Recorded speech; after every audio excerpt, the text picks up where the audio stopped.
நான் உங்க நாகராஜ். 2வது அத்தியாயம் மாதிரி போகர் நம்மோட 3வது கண் நிகழ்ச்சிக்கு சில கட்டளைகளை கொடுத்திருக்காரு. மிகப்பெரிய சூட்சும ரகசியம் நம்மோட டிராவல்ல வெளிப்பட போகுது. அதை நோக்கிய பயணம் தான் இந்த எபிசோட்ஸ். எக்ஸ்க்ளூசிவான இந்த எபிசோட்ஸ்ல யாருமே எதிர்பார்க்காத போகர் பத்தின சித்த ரகசியம் வெளிப்பட இருக்கு. முருகர் வழிபாடு உலகம் முழுக்க பெருக போகுது. சனாதன தர்மத்தோட வேர்களை உலகம் முழுக்க பதிப்பதற்காக போகர் இட்ட கட்டளையா தான் இந்த அசைன்மெண்ட்டை நம்மால உணர முடியுது. அதற்கான ஆரம்ப புள்ளி இதோ ஆரம்பமாயிருச்சு. எங்களோட சேர்ந்து நீங்களும் பயணிக்க இருக்கீங்க. பூட்டிய கருவறையை கனவில் காட்டிய முருகர், போகர் செய்த இன்னொரு நவபாஷான சிலை ரகசியம், குகைக்கு வர வைத்த அசரீரி குரல், 3வது கண் எக்ஸ்க்ளூசிவ். நான் இன்னைக்கு பழனிக்கு வந்திருக்கேன். பழனி மலையும் அது சுத்தி இருக்கிற மலைகளும் தான் நம்மோட இந்த டிராவல்ல பயணிக்க போற இடங்கள். நம்மோட டீம் இன்னைக்கு பழனிக்கு வந்திருப்பதற்கான காரணம் ரொம்பவே முக்கியத்துவம் வாய்ந்தது. போகர் இன்னொரு நவபாஷான சிலையை உருவாக்கி இருக்காருங்கிறதுக்கான ஆதாரம் வெளிப்பட தொடங்கி இருக்கு. அந்த சிலையை தேடும் முயற்சியில பழனி தேவஸ்தானமே ஈடுபட்டிருக்கு. அந்த சிலை இருப்பது இங்க நடக்கிற நிகழ்வுகள் மூலமா ஊர்ஜிதமாயிருக்கு. போகர் செய்த இன்னொரு சிலை தேடல்ல இருப்பவங்க தான் நம்ம டீமை இங்க வர வச்சிருக்காங்க. இது பொழுதுபோக்கு நிகழ்ச்சி அல்ல.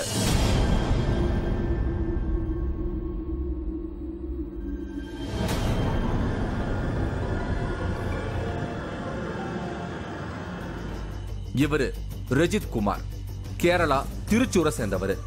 இவருக்கு 42 வயசாகுது. கேரளா மின்வாரியத்துல வேலை பார்க்கிற பட்டதாரி. மனைவி மற்றும் இவருடைய 2 குழந்தைகளோட இவர் கேரளா திருச்சூர்ல வாழ்ந்துகிட்டு இருக்காரு. போகர் வெளிப்படுத்த போற சூட்சமத்துக்கும் இவருக்கும் நெருங்கிய தொடர்பு இருக்கு. ரிஜித் அவர்களுக்கு கனவுலையும் நேர்லையும் முருகப்பெருமானோட அருள் கிடைச்சிருக்கு. அந்த அருளால அவருக்கு மிகப்பெரிய ரகசியங்கள் எல்லாமே முருகப்பெருமான் சொல்லி கொடுத்துக்கிட்டு இருக்கிறதா சொல்லியிருந்தாரு. அதுல இருந்து நிறைய விஷயங்களை நமக்கு சொல்ல போறாரு. சில வருஷங்களா பழனி முருகர் இவரோட கனவுல வராரு. அமானுஷ்யமா சில மலைகளையும் சில இடங்களையும் உணர்த்துறாரு. கனவுல உணர்த்தப்படுற அந்த மலைகளுக்கும் போகருக்கும் நெருங்கிய தொடர்பு இருக்கு. ரஜித் குமார் அந்த மலைகளுக்கெல்லாம் பயணிக்கிறாரு. ஒவ்வொரு இடத்துலயும் வித்தியாசமான அனுபவங்கள் சூட்சமமா அவருக்கு கிடைச்சிருக்கு. இன்னொரு நவபாஷான சிலை இருக்கிறதுக்கான சூட்சம அடையாளங்கள் இவருக்கு உணர்த்தப்பட்டிருக்கு. ஒரு கட்டத்துல தாய்லாந்துல இவருக்கு ஒரு முருகர் படம் அமானுஷ்யமான முறையில கிடைச்சிருக்கு. முருகரோட அடுத்த அவதாரத்தோட வடிவமா அந்த படத்தை கருதுறாங்க. தாய்லாந்துல இருந்து கொண்டு வரப்பட்ட அந்த புகைப்படத்தை வீட்டில் வச்சு பூஜை செஞ்சுக்கிட்டு இருக்காரு. இப்போ ஒரு சில அரசியல்வாதிகளுக்கு அந்த புகைப்படத்தை கொடுக்குறாரு. அதுவும் முருகப்பெருமானோட உத்தரவு கேட்டுட்டு தான் கொடுக்குறாரு. அவர் கொடுக்கறது மட்டும் இல்லாமல் ஒரு சில மந்திரங்களும் சொல்லி கொடுக்குறாரு. இப்போ அந்த புகைப்படத்தை அவங்க வீட்டில் வச்சு பூஜை பண்ணாங்க அப்படின்னா மிகப்பெரிய ஒரு சக்தி கிடைக்கும்னு சொல்றாரு. பழனி முருகருக்கு இணையான சக்தி அந்த படத்தை வழிபட்டா கிடைக்கும். அந்த முருகர் படத்தை வழிபடுவதிலையும் சில சூட்சமங்கள் இருக்கு. அரசியல்வாதிகள், விஐபிக்கள், இப்படி நிறைய பேரு அந்த முருகர் படத்தை வழிபடுறதுக்காக இவர்கிட்ட ரகசியமா அப்ரோச் பண்றாங்க. ஆனா எல்லாருக்கும் அந்த வாய்ப்பு இவர் தரதில்ல. அந்த முருகர் படத்தை வழிபடுறதுல சில நடைமுறைகள் இருக்கு. அதையெல்லாம் இந்த அசைன்மெண்ட்ல பார்த்து மிரள போறீங்க. ரஜித் குமாருக்கு சில வருஷங்களா முருகர் கனவுல வந்து சில சூட்சமத்தை உணர்த்திக்கிட்டு இருக்காரு. போகரும் கனவுல வந்து சில அமானுஷத்தை உணர்த்துறாரு. அந்த கனவுகளோட பின்னணி எல்லாம் நடக்க இருக்கிற மாற்றங்களோட ஆதார செயல் வடிவங்களா இருக்கு. இவரோட பயணிச்ச ஒவ்வொரு நிமிஷமும் அடுத்தடுத்து வந்த தகவல்கள் நம்மள பிரமிக்க வச்சுது. அப்பதான் இது ஒரு பிரம்மாண்டமான நிகழ்வை நோக்கிய பயணம்னு உணர முடிஞ்சுது. சில வருஷங்களுக்கு முன்னாடி நடந்த நிகழ்வுகளை ஞாபகப்படுத்தி சொன்னாரு ரஜித் குமார். என்னோட ஸ்பிரிச்சுவல் പാത്തെന്ന് சொல்லி കഴിഞ്ഞാൽ 14 വർഷത്തിന് മുമ്പ് അതുதான் എന്നോട് ലൈഫിൽ ഒരു ചേഞ്ച് വന്നത്. അതുവരെ ഞാൻ അവളോ കോവിലൊന്നും പോണ ആളല്ല, സാധാരണ മനുഷ്യനാണ് നടന്നാച്ച്. ഒരു ദിവസം എനിക്കൊരു കനവ് വന്നാച്ച് 28ാമത്തെ വയസ്സിൽ 14 വർഷത്തിന് മുമ്പ് ഒരു വെളിച്ചം കനൽ വന്ന് എന്നോട് ചൊല്ലണം, ഞാൻ മുരുകനാണ്, നീ 30 വർഷത്തേക്ക് അപ്പുറം നീ എന്നോട് സംരക്ഷണയിലായിരിക്കും சொல்லணும். சம்ரசியம் ப்ரொடெக்ஷன், പ്രൊട്ടക്ഷനിലാണ് ഇരിക്കുന്നത് സ്ഥലമാണ്. അപ്പോൾ പിന്നെ കാലയിൽ ഞാൻ ഇതൊക്കെ കനവ് വന്നപ്പോൾ ഒരു 30 വയസ്സ് എന്നൊരു കണക്ക് ചൊല്ലിയിരിക്കാതെ എനിക്ക് 30 വയസ്സ്, എനിക്ക് 28 വയസ്സ് വന്ന് എന്നാ നടക്കും 30 വയസ്സിൽ ഒരു ആങ്സൈറ്റി വന്നാச்சு. അപ്പം முதல் தடவை பழனியில் வந்து தொழுது 17 தொழுது. ஏற்கனவே நாம பயணிச்சுக்கிட்டு இருந்த பயணத்துக்கு இப்போ ஆதாரபூர்வமா ஒரு போட் கிடைச்ச மாதிரி நம்பிக்கை கிடைச்சிருக்கு. கிட்டத்தட்ட ஒரு வருஷத்துக்கு முன்னாடி நம்மோட டீம் போகர் செய்த இன்னொரு நவபாஷான சிலையை தேடி பயணிச்சோம். போகரும் அவர் சிஷ்யர்களும் பயணிச்ச இடங்களுக்கு நம்மோட டீமும் ஆதாரங்களை தேடி பயணிச்சோம். அந்த டிராவல்ல பிரமிப்பான பல விஷயங்கள் நமக்கு கிடைச்சது. இந்த டிராவல்ல நிறைய அதிசய தகவல்கள் கிடைச்சிருக்கு. அது எல்லாமே உங்களை பிரமிக்க வைக்கும். ஆரம்ப அச்சாரமா முருகர் வந்து கனவுல உணர்த்திட்டு போன பின்னாடி இவருக்குள்ள எதிர்பார்ப்பு அதிகமாயிருக்கு. அந்தந்த வயசுல ஒரு மனிதருக்கு நடக்க வேண்டிய கல்யாண நிகழ்வும் இவருக்கு நடந்திருக்கு. அப்பதான் முருகரோட அடுத்த அமானுஷ்ய வெளிப்பாடு நடந்திருக்கு. முருகர் குழந்தை வடிவத்துல வந்து கனவுல சில மந்திரங்களை சொல்லி இருக்காரு. அந்த கனவை பத்தி சொன்னாரு ரஜித் குமார். 30 വയസ്സിൽ ഞാൻ നല്ല വാച്ച് പണിയാச்சு, അതാ നടക്കുന്നത്, ഒന്നുമേ നടക്കില്ല. 30ാമത്തെ വയസ്സിൽ എന്നോട് മാരേജ് കഴിഞ്ഞിട്ടില്ല, എൻഗേജ്മെന്റ് കഴിഞ്ഞാச்சு. அந்த ടൈമിൽ ഒരു ദിവസം നൈറ്റ് ഒരു 9:30 ആയിക്കാണ്. നമ്മുടെ വീട്ടിൽ ഞാൻ കട്ടിൽ പടുക്കും. அந்த ടൈമിൽ പെട്ടെന്ന് ബോഡിക്ക് ரொம்ப ടയർഡായാச்சு. കയ്യും കാലും അനക്ക മുടിയല്ലേ, കണ്ണു തുറക്കാൻ മുടിയല്ല. എന്നാൽ സൗണ്ട് നല്ല தெரியும், ഫാൻ കറങ്ങണ സൗണ്ടൊക്കെ നല്ല தெரியும். കുഴന്ത നമ്മ പക്കത്തിൽ നിന്നിട്ട് എന്നോട് പേര് കൂപ്പിട്ട് ഞാൻ ഒരു മന്ത്രം ചൊല്ലാം, 3 തടവ് ഉങ്ങളെ അതേറ്റു ചൊല്ലണമെന്ന് ചൊല്ലും. അവരേതോ ഒരു മന്ത്രം എന്നോട് ചെവിട്ടിൽ ചൊല്ലുണ്ട്. എന്നോട് നാവ് എന്താ അതിനനുസരിച്ച് ചൊല്ലണത് എനിക്ക് தெரியும். പക്ഷെ ബ്രെയിനിലാ அந்த மந்திரம் இல்லை, இப்போழும் இல்லையா அந்த பிரெயினில் அந்த மந்திரம். 3 தடவை சொல்லிப்போ அந்த குழந்தை நடந்து போயிட போல எனக்கு ஃபீல் பண்ணியாச்சு. கொஞ்சம் കഴിഞ്ഞപ്പോൾ എൻ്റെ ബോഡി റിലാക്സ് ആയാச்சு. அது ரொம்ப அதிசயமாச்சு எனக்கு. அதுக்கப்புறம் என்னோட லைஃப்பில் 17 ஆண்டுகளுடையும் போகர் சித்தருடையும் மெசேஜ் வந்து தொடங்கியாச்சு. தன்னோட அமானுஷ அனுபவங்களுக்கு விடை தேடுற முயற்சியில ரஜித் ஈடுபட்டிருக்காரு. இப்படிப்பட்ட சூழல்ல ஒரு திருப்பு முனையான சம்பவம் இவருடைய வாழ்க்கையில நடந்திருக்கு. அதுதான் சித்த ரகசியத்தோட முதல் வெளிப்பாடு. பழனி தேவஸ்தானமே அந்த ரகசியத்தை உணர்ந்து இவருக்கான சிறப்பு வழிபாடுகளை அனுமதிச்சிருக்கு. அதையெல்லாம் அடுத்து வர நிகழ்வுகள்ல உணர போறீங்க. இவரு செந்தில்குமார், பழனியில இருக்காரு. சித்தர் வழிபாட்டுல இருக்கிற இவரு போகரை தன்னோட மானசீக குருவா நினைச்சு வழிபாடு பண்றாரு. செந்தில்குமார் நம்மோட 3வது கண் டீமுக்கு ஏற்கனவே அறிமுகமானவர் தான். போகர் செய்த இன்னொரு சிலைய பத்தின நம்மோட தேடல்கள்ல பழனி பத்தின பல செய்திகளை இவரும் நம்மோட ஷேர் பண்ணியிருக்காரு. பழனியை சேர்ந்த செந்தில்குமார் தீவிர முருக பக்தர். அது மட்டும் இல்லாமல் அவர் போகரோட ரிசர்ச்சில் இருக்கார். அவருக்கு கேரளாவை சேர்ந்த ரிஜித்தோட தொடர்பு ஏற்பட்டிருக்கு. ரிஜித்துக்கு முருகப்பெருமானே கனவுல வந்து நவபாசான சிலை பற்றியும் பல மலைகளை பற்றின தகவல்களை சொல்லியிருக்காரு. அந்த தகவல்களை செந்தில்குமார்கிட்ட ரிஜித் பரிமாறியிருக்காரு. அந்த மலைகள் தமிழ்நாடை சுற்றி எங்கே இருக்குன்னு சொல்லி செந்தில்குமார் தேட ஆரம்பிச்சிருக்காரு. செந்திலும் ரஜித்தும் நண்பர்கள். பழனி முருகர் ரஜித்துக்கு உணர்த்திய கனவுல வந்த தகவல்கள் மிகப்பெரிய ஆர்வத்தை உருவாக்கியிருக்கு. ரஜித் கனவுல உணர்த்தப்படுற மலைகளை எல்லாம் கண்டுபிடிச்சு அந்த இடங்களுக்கு 2 பேரும் டிராவல் பண்ணியிருக்காங்க. இப்படித்தான் பழனியை சுத்தி இருக்கிற 8 மலைகளுக்கும் பயணிச்சிருக்காங்க. அந்த மலைகள் எல்லாமே போகர் நவபாஷான சிலை செய்வதற்காக பயணிச்ச இடங்கள். உலக நாடு முழுக்க இந்த தகவலை கொண்டு செல்வதற்கு தன்னை போகர் தேர்ந்தெடுத்திருப்பதா செந்தில் சொல்றாரு. பழனி ஆண்டவர் போகரை பற்றி கேரளா மாநிலம் திருச்சூர் பக்கத்துல திருவூர் கிராமம், அந்த கிராமத்தில் ரஜித் அப்படின்னு சொல்லி ஒரு நண்பருடைய தொடர்பு எனக்கு கிடைச்சது. அந்த நபருக்கு பழனி ஆண்டவர் மிகப்பெரிய ஒரு சித்த ரகசியத்தை கொடுத்துருக்கார். போகர் பழனி மலையில் போகர் அவங்க செஞ்ச மற்றொரு சிலை, நவபாசானத்தினுடைய மற்றொரு சிலை இருக்கிற இடமும், அந்த மற்றொரு சிலையினுடைய சாராம்சத்தை பற்றியும் சக்தியும் அந்த பையனுக்கு கொடுத்துருக்காங்க. அந்த பையன் வந்து அந்த விஷயத்தை வெளியுலகுக்கு சொல்றதுக்குண்டான முயற்சி நடந்துட்டு இருக்கு.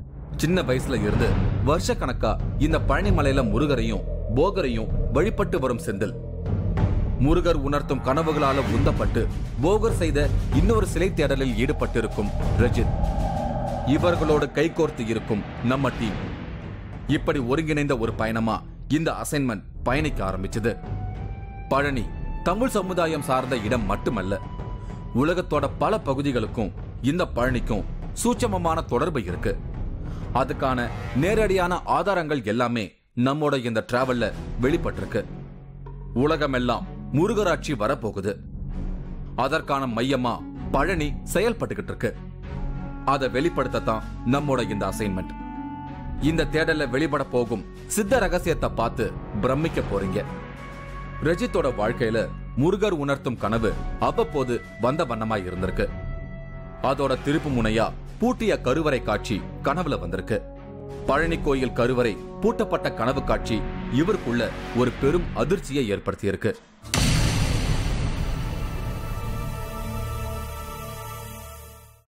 தினமும் ஆயிரக்கணக்கான மக்கள் பழனி கருவறைக்கு வந்து வழிபாடு பண்றாங்க.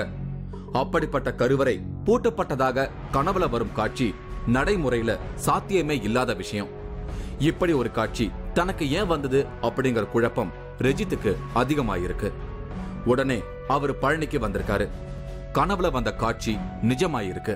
பழனி முருகர் கருவறை பூட்டப்பட்டிருக்கு. வருடத்துல ஒரு முறை முருகரை கருவறையை விட்டு வெளியே எடுத்துட்டு வந்து ஊர்வலமா கொண்டு செல்வாங்களாம். அந்த நேரத்துல கருவறை பூட்டப்பட்டிருக்கும். இப்படி ஒரு சூழல்ல ரஜித் பழனிக்கு வந்திருக்காரு. அவருக்கு வந்த கனவு உண்மையான ஒரு சூழலுக்கான உணர்த்துதல் அப்படிங்கிற முடிவுக்கு ரஜித் வந்திருக்காரு. அதே நாள்ல ஒரு குறிப்பிட்ட குகையில இருந்து போகர் செஞ்ச இன்னொரு சிலை பத்தின தகவல் அசரீரியா இவருக்குள்ள வந்திருக்கு. போகர் செய்த இன்னொரு சிலை இருப்பதற்கான முதல் அமானுஷ உணர்த்துதல் அந்த அசரீரி குரல் தான். அந்த சூழல் பத்தி எனக்கு சொன்னாரு ரஜித். அதுல ஒரு பெரிய மெசேஜ் என்ன தெரியும், 2005 தான் அது நடந்தது. இந்த ഞാൻ പഴനിമലയിലേക്ക് വരിക. പഴനിമലയിലേക്ക് വരുമ്പോൾ ரொம்ப கூட்டம், நிறைய கூட்டம் இருக்குது. நிறைய கூட்டம் வந்து ഞാൻ அங்கே മുകളിൽ കയറിയപ്പോൾ அந்த വാതിൽ ഡോറോ ക്ലോസ് பண்ணிடும். അപ്പോൾ എനിക്ക് വഴി தெரியல, ரொம்ப கஷ்டமாயாச்சு. ഞാൻ വഴി தேடி லேடிஸ் பாத்ரூமிന്റെ சைடு கூட ஒரு வழி வருது. அங்கே ஒரு குஹா பக்கத்தியாச்சு. அப்போ ஒரு அசரீர் என்னோட சொல்லணும், இந்த குகையில் தான் போகர் சிதர் வச்ச வேறொரு சிலை இருக்கணும், நவபாஷான சிலை இருக்கணும். அப்படிதான் அந்த கனவு வந்தாச்சு. அது எனக்கு ரொம்ப அதிசயாச்சு. ഞാൻ പഴനിമലയിലേക്ക് വന്നു. പഴനിയാണ്ട് ഒരു പ്രാർത്ഥന பண்ண செல்லுമ്പോൾ ഞാൻ കനവിൽ കണ്ട അതേമാതിരി ഡോറൊക്കെ ക്ലോസ് பண்ணி തുടങ്ങി. ரொம்ப அதிசயாச்சு. என்ன அது காரணம்னு கேட்டപ്പോൾ ഇന്ന് സൂര്യസംഹാരം 2:30-3 அந்த டைமில் க்ளோஸ் பண்ணும். അതിന് சாமி கீழே இறங்கி கிரிவலம் சுற்றி நைட்டு வரும்போது தான் ஓப்பன் ஆகும்னு சொல்லி. உலகமே எதிர்பார்த்து காத்திருக்கும் இன்னொரு சிலை இருப்பதற்கான ஆதாரமா அந்த அசரீரி குரல் அமைஞ்சிருக்கு. போகர் 18 சித்தர்களில் ரொம்பவே முக்கியமானவர். போகர் ரிசர்ச் பண்ணாத விஷயங்களே இல்லைன்னு சொல்லலாம். அவர் வடிச்ச பழனி நவபாஷான முருகர் சிலை தான் வியப்போட உச்சம். இன்னைக்கும் அதிசயமா பார்க்கப்படும் அந்த சிலையை பத்தின சூட்சமங்களையும் ரகசியங்களையும் தெரிஞ்சுக்கிறதுக்காக உலகளாவிய தேடல்களும் ஆராய்ச்சிகளும் நடந்த வண்ணமாயிருக்கு. செவ்வாய் கிரகத்துடைய நேரடி பார்வை இங்க இருக்கு. இந்த இடத்துல இருந்து கலியுகத்துல மனிதன், ஜனனமான மனிதன் மரணம் அடையக்கூடாது. அப்படி மரணம் அடையாம இருக்கிறதுக்காக உலக தத்துவத்தின் அடிப்படையில், யோக தத்துவத்தின் அடிப்படையில் குரு தட்சிணாமூர்த்தியினுடைய ஆணைக்கிணங்க சித்த பெருமாக்கள் எல்லாமே போகரோட விஷயத்தை எதிர்க்கிறாங்க.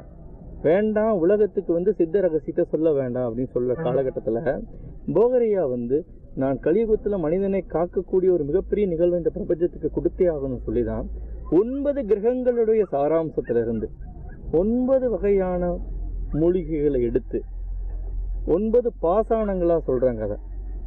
அதன் மூலியமா தான் 2000 சுவாமி முகூர்த்தத்தை பிரதிஷ்டை பண்ணாங்க. அவங்க வந்து ஒரு யோக தத்துவத்தின் பிரகாரம் ஆண், அந்த மாதிரி ஆண் பெண் இல்லாத ஒரு மிகப்பெரிய ஒரு நிகழ்வு அது. அது வார்த்தைகளே இல்லை. அந்த ஐயா அவங்க தனாதிபதி சுவாமி சொல்றதுக்கு வார்த்தைகளே. கிட்டத்தட்ட ஒரு வருஷத்துக்கு முன்னாடி நம்மோட 3வது கண் டீம் போகர் செய்த இன்னொரு நவபாஷான சிலையை தேடுவதற்கான களத்துல இறங்கணும். போகரும் அவருடைய சிஷ்யர்களும் பயணித்த இடங்களுக்கு ஆதாரங்களை தேடி நாமும் பயணிச்சோம். அந்த தேடல்ல பல சூட்சமங்கள் வெளி உலகுக்கு தெரிய வந்தது.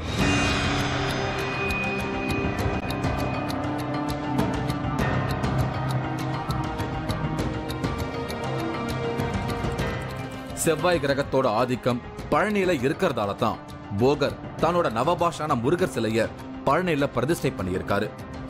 முதுகுப்புறமாய் காட்சி கொடுக்கும் நவபாஷான சிலை, முத்து முத்தாய் வியர்க்கும் நவபாஷான சிலை. பழனி முருகர் ஆணும் அல்ல பெண்ணும் அல்ல.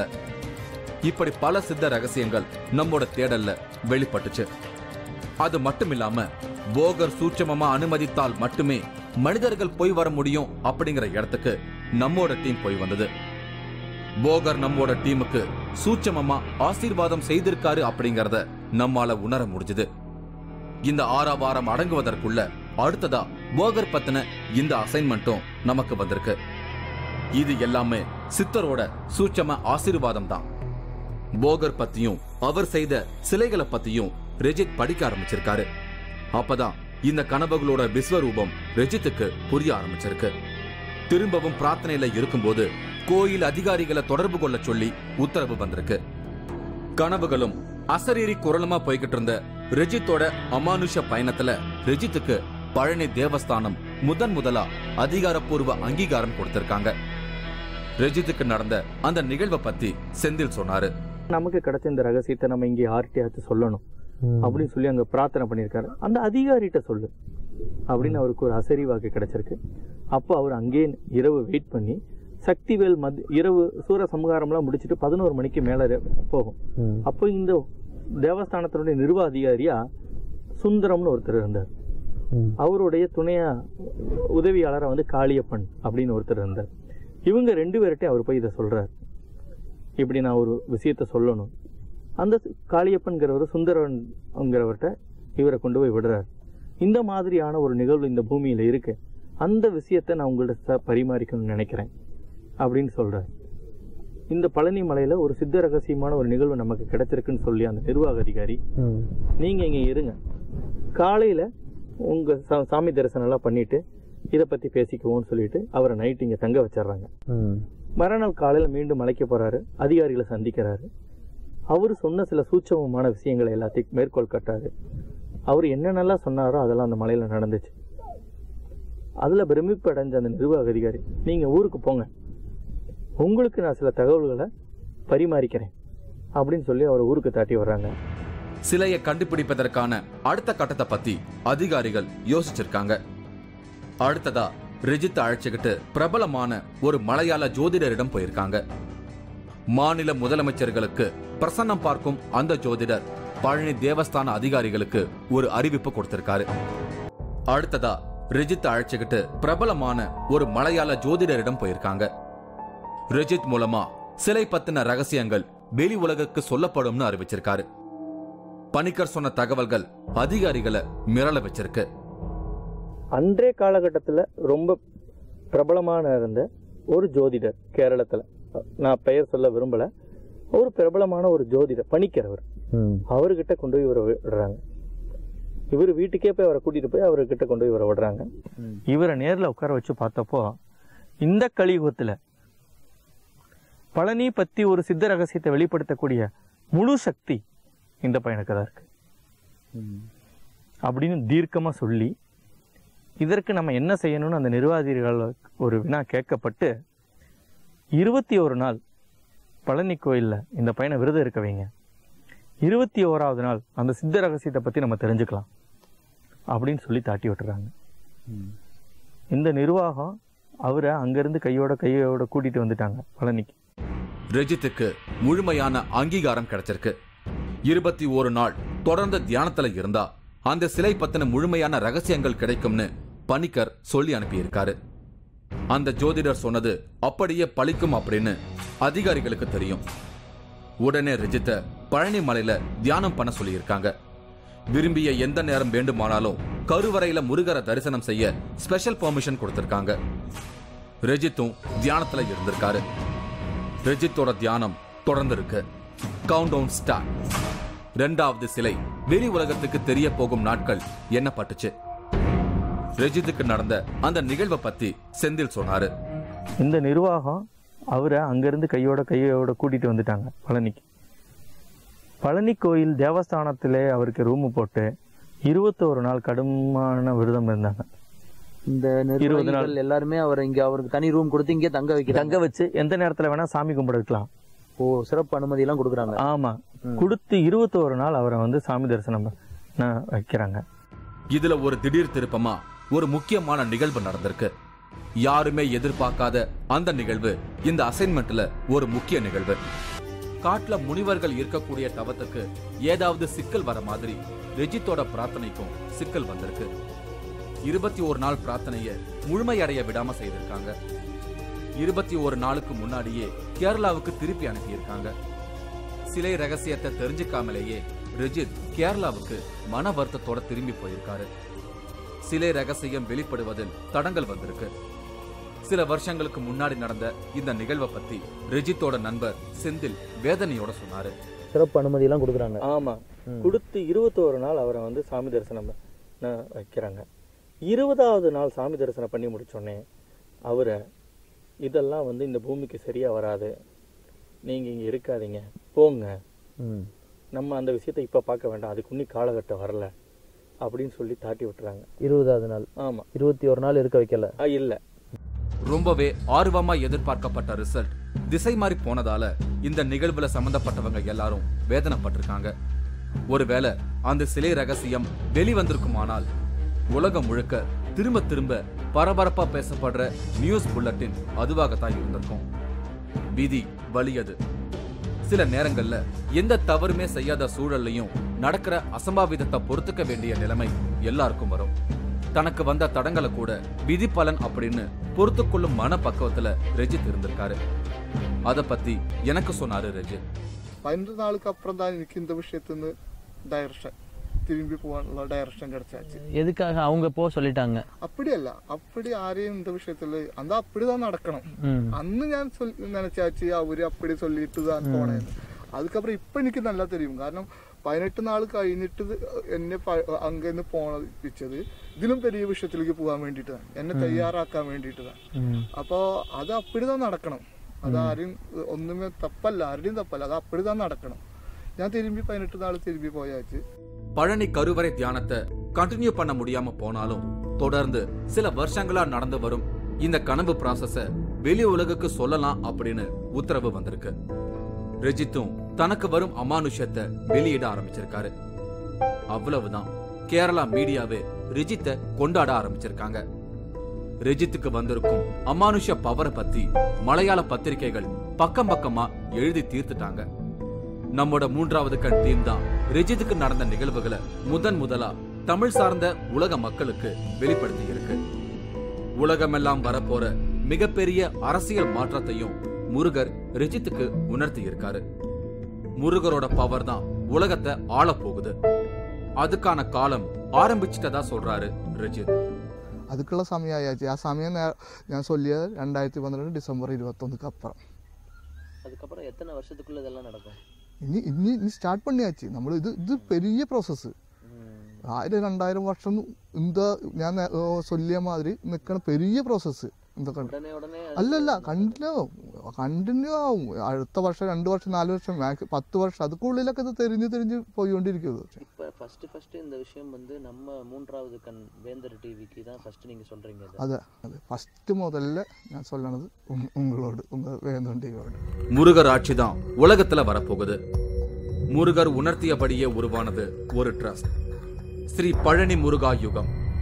சமீபத்துல இப்படி ஒரு ட்ரஸ்ட ரெஜித் கேரளாவில் ஆரம்பிச்சிருக்காரு. கேரளாவில் அந்த நிகழ்வு ரொம்பவே பரபரப்பா பேசப்பட்டிருக்கு. ஹெச் ராஜா மாதிரியான அரசியல் செல்வாக்கு மிக்க முக்கிய பிரமுகர்கள் மற்றும் நடிகை சாரதா உள்பட பல விஐபிகள் ட்ரஸ்ட் ஆரம்பிக்கிற அந்த நிகழ்வுக்கு வந்திருக்காங்க. அந்த நிகழ்வை எல்லாம் ஒரு வீடியோ பதிவா ஷூட் பண்ணி வச்சிருக்காங்க. அத எனக்கு காமிச்சாரு.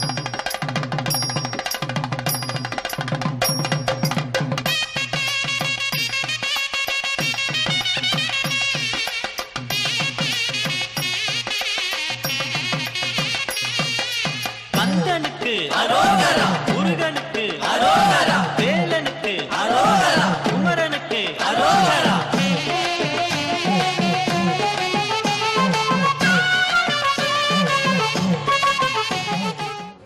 இது நாள் வர ரகசியமா இருந்த விஷயங்களை எல்லாம் இப்ப பொதுமக்களுக்கு தெரியப்படுத்தலாம் அப்படின்னு உத்தரவு கிடைச்சதால ரெஜித் இப்போ இத பத்தி வெளி உலகுக்கு சொல்றாரு. இப்ப லேட்டஸ்டா கேரளாலேயே ஒரு ஒரு மிகப்பெரிய ஒரு விழா நடத்தியிருக்கீங்க. ஓகே. இந்த ட்ரஸ்ட் ஒன்று ஆரம்பிச்சு ஓகே. அது எதுக்காக ஆரம்பிச்சிங்க, எதுக்காக அந்த விழா வச்சிங்க, இதை தெரிஞ்சுக்கிறதுக்காக தான் நம்ம கேரளாவுக்கு வந்திருக்கோம் உங்களை மீட் பண்ணுறதுக்கு. அது எப்படி தெரியுமா, പതിനാണ്ടവരെ ഡയറക്ഷൻ ഞാൻ ചൊല്ലിയാച്ചില്ലേ 13 വർഷം ആരോടും ചൊല്ലാണ്ട് ரொம்ப രഹസ്യമായി വെച്ച സബ്ജക്റ്റ് ഇപ്പോൾ വെളിയിൽ ചൊല്ലേണ്ട ടൈം ആയാച്ച്, നമ്മൾ ആക്ട് ചെയ്യേണ്ട ടൈം ആയാച്ച്. இந்த ஆக்ட் ചെയ്യുന്ന ടൈമിൽ നമുക്കൊരു പ്ലാറ്റ്ഫോം വേണം. அந்த പ്ലാറ്റ്ഫോമുക്ക് താൻ ഒരു ട്രസ്റ്റ് രൂപീകരിച്ച് அந்த ஸ்ரீ பழனிமுருகா யுகம் ட்ரஸ்ட், பழனிமுருகர் யுகம் தான் இனி யுகம், அது அவரே சொல்லி தந்த பேர் ஸ்ரீ பழனிமுருகா யுகம். அந்த பேரில் ட்ரஸ்ட் ஸ்டார்ட் பண்ணி அந்த பிளாட்ஃபார்மில் இந்த உலகத்தில் இந்த டியூட்டி ചെയ്യണം, എന്നോட டியூட்டி ചെയ്യണം. என்ன டியூட்டி? இனி പതിനാണ്ടവരുടെ விஷயம், சித்தர் விஷயம் லோகம் முழுவதும் போகணும். அந்த விஷயத்துக்கு டியூட்டி தான். ரிஜித் அப்படிங்கிறவருக்கு வந்த கனவு இப்படி இத்தனை பேரை இங்க வர வச்சு உலகம் முழுக்க இயங்க வைக்கிற ஒரு நிகழ்வா மாத்தி இருப்பது எனக்கு வியப்பா இருக்கு. அமானுஷ்ய உலகத்துல இப்படி ஒரு நிகழ்வு வேற எங்கேயும் நடந்ததா நான் கேள்விப்படல. உலகம் முழுக்க சனாதன தர்மத்தோட உள்ள குழுக்களோட இந்த ட்ரஸ்ட் தொடர்புல இருக்கு. ஏதோ ஒரு எனர்ஜி இயக்குவதால தான் தன்னால இப்படி ஒரு ட்ரஸ்ட ஆரம்பிக்க முடிஞ்சதுன்னு ரிஜித் நம்புறாரு. உலகம் முழுக்க இருக்கிற அரசியல் பவரோட செயல்பட வேண்டி இருப்பதால இப்படி அரசியல் தொடர்பாளர்கள் எல்லாரும் தன்னோடு தொடர்புக்கு வருவதா ரிஜித் நம்புறாரு. தனக்குள்ள வர கனவுகளை பத்தியோ அமானுஷ்ய பவரை பத்தியோ ரிஜித் வெளிப்படையா எல்லார்கிட்டையும் பேசினது இல்ல. ஆனாலும் அப்படிப்பட்ட சூழல்ல இப்படியான பவர்ஃபுல்லான அரசியல் விஐபிக்கள் தொடர்புக்கு வருவது கூட முருகரோட சக்தி தான் காரணம்னு ஒரு நம்பிக்கை இருக்கு. முருகரோட எனர்ஜி செயல்படுவதால தான் இப்படிப்பட்ட நிகழ்வுகள் நடப்பதற்கு காரணம் அப்படின்னு ரிஜித் சொல்றாரு. எச் ராஜா இந்த மாதிரி பொலிட்டிக்கல் இருக்கிறவங்க எல்லாம் நீங்க சொல்ற இந்த விஷயத்த எந்த அளவு நம்புறாங்க? எப்படி ഒന്നും தெரியாது. ചിലപ്പോൾ അവരോട് എച്ച് രാജയോടൊക്കെ ചിലപ്പോൾ അവർക്ക് നമ്മുടെ ആൾക്കാർ ചൊല്ലി കൊടുത്തിരിക്കും ഇത് കറക്റ്റാன விஷயம், அதுக்கு தான் அவர் വരുന്നത്. நம்பாத விஷயத்தில் அவர் வர மாட்டால. எப்படி அவருக்கு தெரிஞ்ச ஆட்களுக்கு അവർക്ക് இந்த സബ്ജക്റ്റ് கொஞ்சம் നാളായിട്ട് എല്ലാവർക്കും தெரியണது. അപ്പോൾ പക്ഷേ ഞാൻ വെളിയിൽ சொல்ல മാட்டேன், പക്ഷേ நம்ம க்ளோஸ் സർക്കിളിൽ എല്ലാവർക്കും தெரியும்.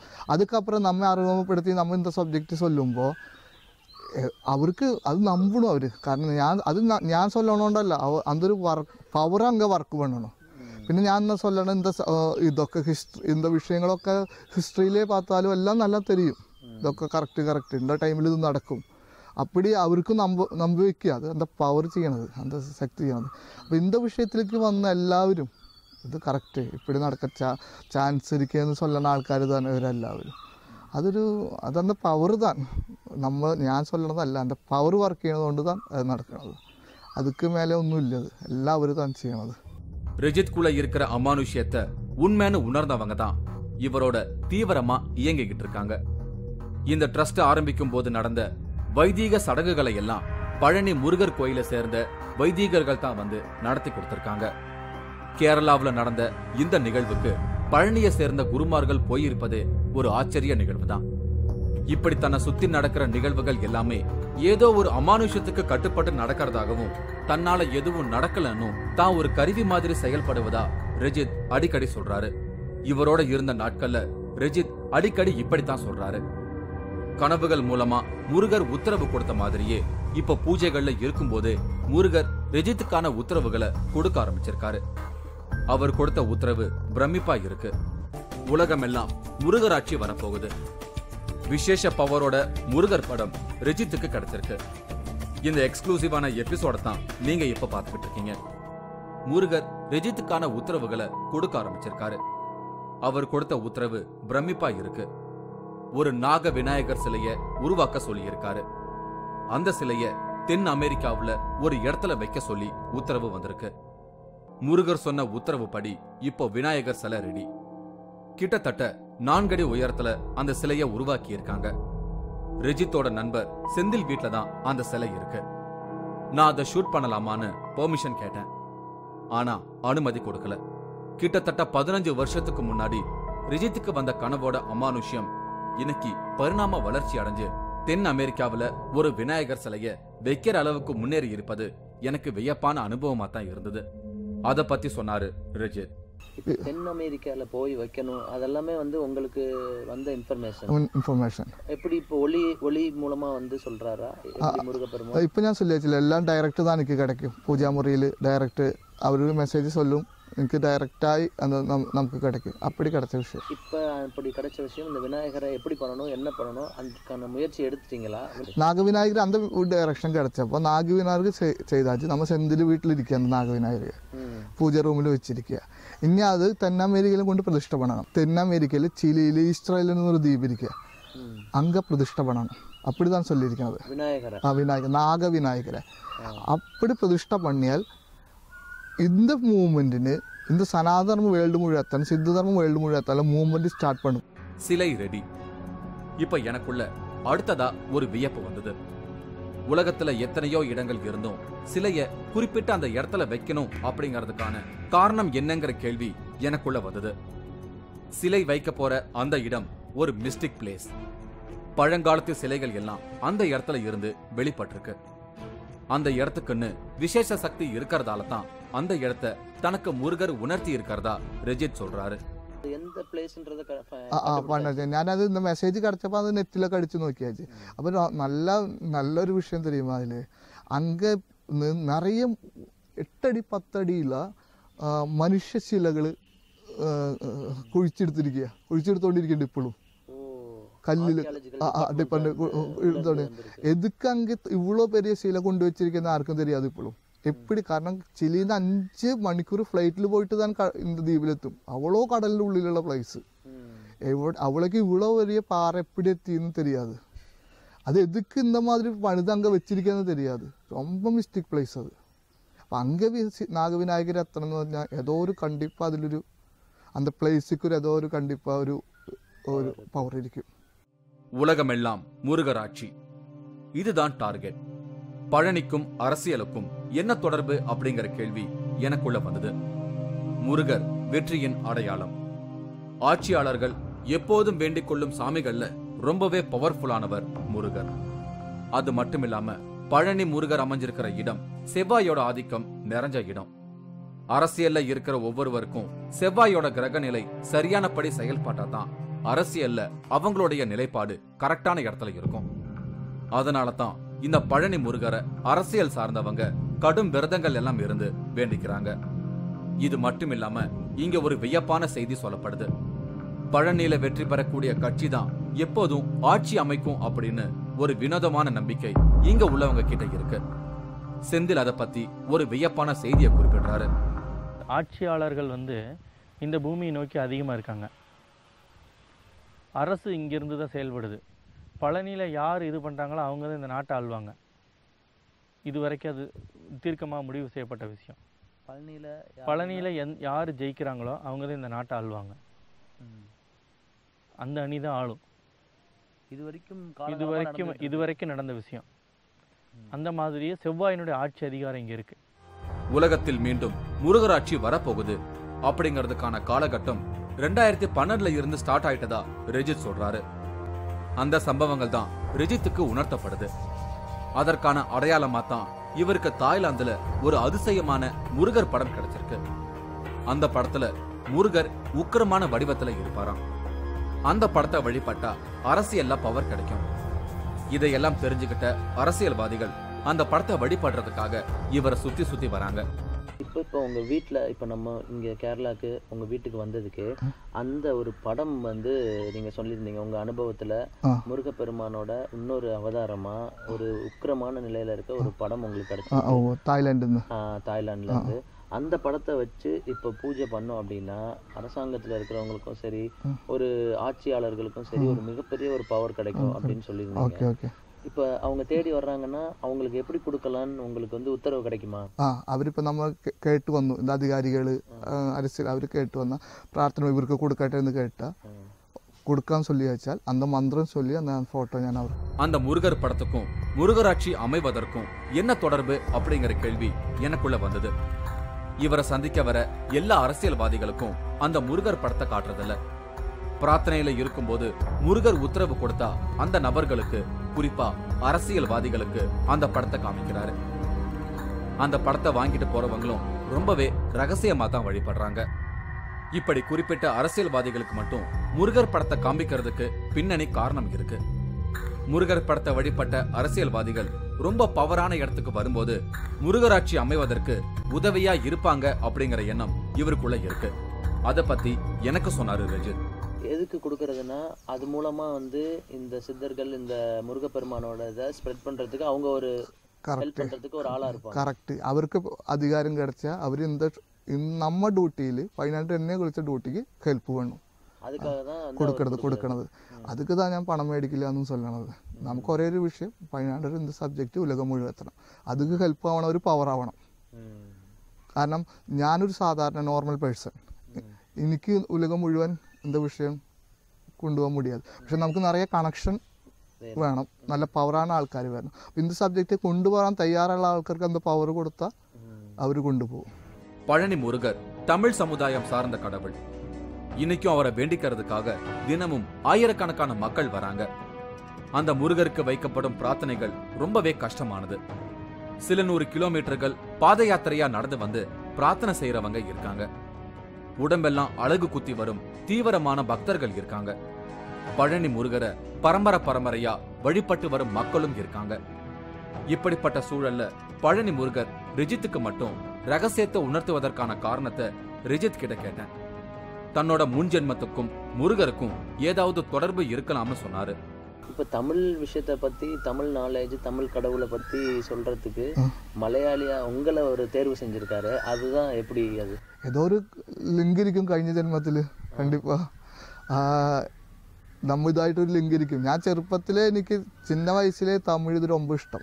എനിക്കിപ്പോഴും പേശാൻ തമിഴ് தெரியாது. പക്ഷേ തമിഴ് കോവിലുകൾ ചിന്ന വയസ്സിലെ എനിക്ക് நம்ம ടൂർ പോകുമ്പോൾ அந்த கோவில் ரொம்ப இஷ்டவாரங்க. எனக்கு தெரியாது அந்த டைமில். പക്ഷേ இப்போதான் தெரியுது ஏதோ ஒரு லிங்க். என்னோட டிராவல்ல நானும் நிறைய சித்தர்களை மகான்களை வழிபட்டுக்கிட்டு இருக்கேன். 3வது கண் டீம் எந்த அமானுஷ்யத்தை தேடி போனாலும் அந்த நிகழ்வுகளோடு எங்களையும் இணைச்சிக்குவோம்.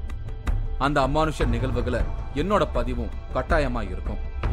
அப்படி ஒரு பதிவை இந்த அசைன்மெண்ட்லயும் நான் உருவாக்க நினைச்சேன். எல்லாரும் ரகசியமா வந்து வேண்டிக் கொள்ளும் முருகர் படத்தை நானும் தரிசிக்கலாம்னு ஒரு தீராத விருப்பம் வந்தது. அதே மாதிரி 3வது கண் வியூவர்ஸுக்கும் அந்த படத்தை வெளிப்படுத்தலாம்னு ஒரு எண்ணம். ஆனா பழனி முருகர் உத்தரவு கொடுத்தா மட்டும்தான் அந்த படத்தை தனிப்பட்ட முறையில வெளிக்காட்ட முடியும்னு, ரகசிய மந்திரங்களை சொல்லித்தான் அந்த படத்தை வழிபடணும்னு பொத்தாம் பொதுவா எல்லாருக்கும் காட்ட முடியாதுன்னு மறுத்துட்டாரு ரஜித். முருகப்பெருமானோட இன்னொரு அவதாரமா ஒரு உக்கிரமான நிலையில இருக்க ஒரு படம் உங்களுக்கு கிடைச்சு தாய்லாந்துல இருந்து. சோ அத வந்து நம்ம பாக்குறதுக்காக தான் இப்ப இங்க வந்திருக்கோம். நம்ம அத வந்து வீடியோ எடுக்க முடியுமா? கண்டிப்பா முடியாது. കാരണം അതൊരു ഓരോ പേഴ്സണ് കൊടുക്കേണ്ട രഹസ്യം. അത് ഒരു മന്ത്രം ചൊല്ലിയിട്ട് തന്നെ അവർ அந்த പേഴ്സണ് കൊടുക്കുക, அந்த വ്യക്തിക്ക് കൊടുക്കുക. അവർക്ക് மட்டுം കിടക്കേണ്ട സബ്ജക്റ്റ്. അപ്പോൾ അത് அப்படி பப்ளிஷ் அவரும் கிடைக்கிற ஆளுக்காரும் அது பப்ளிஷ் செய்யக்கூடாது. രഹസ്യമായിട്ട് தான் പ്രാർത്ഥന பண்ணணும். ഇനി ഒരു വിഷയം കൂടി ചൊല്ലാം. இப்படி சொல்லுമ്പോൾ ആരെങ്കിലും ഞാൻ அந்த ഫോട്ടോയ്ക്ക് കാശ് മേടിച്ച് ചെയ്യുന്ന നിனைக்கும். ഇത് കൊടുക്കുന്ന ആരെയൊന്നും ഞാൻ കാശ് മേടിക്കാது, பணம் മേടിக்காது. எனக்கு அது ஏமாற்றமா இருந்தது. ஆனாலும் வேற வழி இல்ல. இப்போ கனவுகள் வருவது மட்டும் இல்லாம ரிஜித்துக்கு கூடுதலான சில பவர்ஸும் கிடைச்சிருக்கு. அடுத்தவங்களோட பிரச்சனைகளையும் தீராத நோய்களையும் தீர்க்கும் ஒரு அமானுஷ்ய பவர் இப்போ ரிஜித்துக்கு கிடைச்சிருக்கு. அந்த பவர் கிடைக்க முக்கிய காரணமா இன்னொரு நிகழ்வையும் குறிப்பிடுறாரு ரிஜித். பழனி நவபாஷான முருகர் சிலையை செய்ய போகர் பயணிச்ச மலைகளுக்கெல்லாம் போய் வரும்படி ரிஜித்தோட கனவுல முருகர் உணர்த்தி இருக்காரு. அந்த மலைகளுக்கெல்லாம் ரிஜித்தும் அவரோட இணைந்து நண்பர் செந்திலும் பயணிச்சிருக்காங்க. இப்படி ஒரு ப்ராசஸ் சில வருஷங்களுக்கு முன்னாடி தொடர்ந்து நடந்திருக்கு. ரிஜித்துக்கு மலைகளை பத்தின குறிப்பிட்ட அடையாளங்களோட கனவு வரும். அடுத்த நாள் அந்த அடையாளத்தை செந்திலுக்கு சொல்லி அது எந்த மலையாக இருக்கும்னு ரிஜித் விசாரிப்பாரு. ரிஜித் சொன்ன அடையாளங்களோட இருக்கிற மலைகளை பத்தின விவரங்கள் எல்லாம் ஏதோ ஒரு விதத்துல செந்திலுக்கு கிடைச்சிடும். அந்த மலைக்கு உடனே இவங்க 2 பேரும் சேர்ந்து பயணிச்சிருக்காங்க. இப்படியே பழனியை சுத்தி உள்ள கிட்டத்தட்ட 8 மலைகளுக்கு ரிஜித்தும் செந்திலும் பயணிச்சிருக்காங்க. அந்த அனுபவத்தை பத்தி எனக்கு சொன்னாரு രജിത്. ബോഗർ സിദ്ധർ 5000 വർഷങ്ങൾക്ക് മുമ്പ് എന്തെല്ലാം മലകളിൽ പോയി തപം ചെയ്താച്ചോ, എന്തെല്ലാം മലകളിൽ പഴനിയാണ്ടവർ മുരുകഭഗവാനെ പ്രാർത്ഥന പണിയാച്ചോ, അന്തെല്ലാം മലകൾ എനിക്ക് കാണിച്ചു തന്നാച്ചു. കനവിൽ കാണിച്ചു തരും എല്ലാ അടയാളങ്ങളും. இந்த மாதிரி அடையாளம் இந்த மலையிலுக்கு போங்க அப்படி சொல்லியாச்சு. அந்த டைம்ல ഞാൻ செந்தில்னு நம்ம ஃப்ரெண்டு கிடைச்சாச்சு. அது ரொம்ப இம்பார்ட்டண்டா இந்த விஷயத்தில் ഞാൻ இந்த கனவு அவரை கூப்பிட்டு சொல்லி இந்த மாதிரி கனவு இருக்கு, அந்த மலைக்கு இந்த மாதிரி அடையாளம் இருக்கு, இப்படி மலை தெரியுமா உங்களுக்கு? ஐயோ எனக்கு தெரியாதுன்னு சொல்லும். ஒரு வாரத்துக்குள்ள அந்த மலையிന്ന് ആരും അവരെ தேடி வரும். யதார்த்தம் அவர் பேசும்போ அவர் இந்த மலை குறித்து சொல்லும்போது செந்தில் என்னை கூப்பிடும். உங்களை சொல்லி அடையாளங்களை சொல்லுங்க, போனா அவரை கையில் கொடுக்கும். கரெக்டா ഞാൻ சொல்லன மாதிரி மலை அங்க அவங்க ஊரில் இருக்கும். முருகர் உணர்த்தும் கனவையும் அதை தொடர்ந்த மலை பயணத்தையும் கேள்விப்படும் போது எனக்கு வியப்பா இருந்தது. கன்னிவாடி, இந்த மலைக்கான தனிப்பட்ட அடையாளமே மலை குகை தான். ஓம் வடிவ அந்த குகை தான் இதோட ஸ்பெஷாலிட்டி. அப்படி ஓம் வடிவ அடையாளத்தை ரெஜித் கனவுல உணர்த்தி இருக்காரு முருகர். அந்த அடையாளத்தை வச்சு அது கன்னிவாடி மலைதான் தெரிஞ்சுக்கிட்டு அந்த மலைக்கு பயணிக்கிறாங்க. கிட்டத்தட்ட ஒரு வருஷத்துக்கு முன்னாடி நம்மோட டீம் கன்னிவாடி மலைக்கு போயிருந்தாங்க. போகர் நவபாஷான சிலை செய்வதற்கு கன்னிவாடியில அபூர்வமா கிடைக்கக்கூடிய உதகை நீரை பயன்படுத்தி இருக்காரு அப்படிங்கிற அமானுஷ்யத்தை வெளிப்படுத்தி இருந்தோம். அதே மாதிரியான தகவல் ரெஜித்துக்கும் கிடைச்சிருக்கு. அந்த அனுபவத்தை ரெஜித்தோட நண்பர் செந்தில் எனக்கு சொன்னாரு. இங்க இருந்து கன்னிவாடி அப்படிங்கிற இடத்துல சுவாமியினுடைய ஓம் வடிவுல ஒரு குகை. கன்னிவாடி இங்க இருந்து ஒரு 45 கிலோமீட்டர் 80 கிலோமீட்டர்ல இருக்க பகுதி கன்னிவாடின்னு பகுதி. அங்க போகர் இந்த சிலை செய்யறதுக்கு முன்னாடி, அந்த சிலை செய்யறதுக்கு முன்னாடி உகத நீர் அங்கதான் இருக்கு. அந்த நீருக்காக அந்த இடத்த செலக்ட் பண்ணியிருக்காரு. அந்த இடத்துல சித்தர்கள் வாழ்ந்த இனியும் அந்த ஓம் வடிவில் இருக்க வேல் வடிவில் இருக்க குகை இருக்கு. அந்த இடத்த தேர்ந்தெடுத்தார். அந்த கன்னிவாணியினுடைய கனவு இவருக்கு கிடைச்சிருக்கு.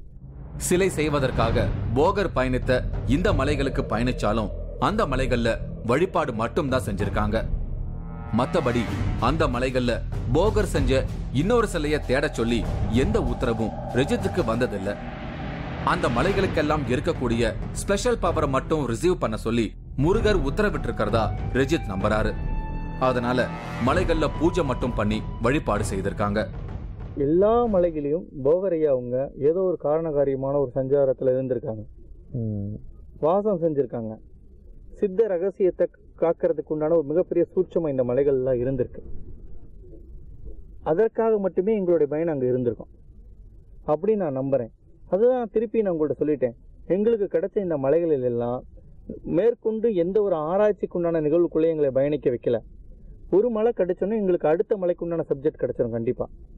அதன் பிரகாரமே எங்களோட பயணம் இருந்துட்டே இருக்க ஒழிய இந்த மலை தான், இந்த மலையில என்னென்ன ரகசியம் இருக்கு, இதெல்லாம் எடுத்து பார்க்கணும் அப்படிங்கிற தகவல்களே இது வரைக்கும் எதுவுமே எங்களுக்கு கொடுக்கல. நாட்கள் ஓடியது. ரெஜித்குள்ள இன்னொரு பவர் வந்திருக்கு. அடுத்தவங்களோட பிரச்சனைகளுக்கான தீர்வும் நோய் தீர்க்கும் பவரும் வந்திருக்கு. அவரை சுத்தி இருக்கிறவங்க ரெஜித் கிட்ட வரும்போது அந்த பிரச்சனைகளுக்கான தீர்வை சொல்லி இருக்காரு. பழனி முருகரை பிரார்த்தனை பண்ணும்போது தனக்குள்ள இந்த அமானுஷ்ய பவர் வருவதா ரெஜித் சொல்றாரு. ஒரு சில கேன்சர் பேஷண்ட்லாம் கியூர் ஆயிருக்கு அப்படின்ற ஒரு தகவல் செந்தில் சொன்னாரு. அது எப்படி தெரியுமா, 2013 வரை எனக்கு அப்படி ஒன்றும் சாங்ஷன் இல்ல. நிறைய ആൾക്കാർ കേട്ട് വരും ഞാൻ നമുക്ക് സാങ്ഷൻ ഇല്ലെന്ന് சொல்லல.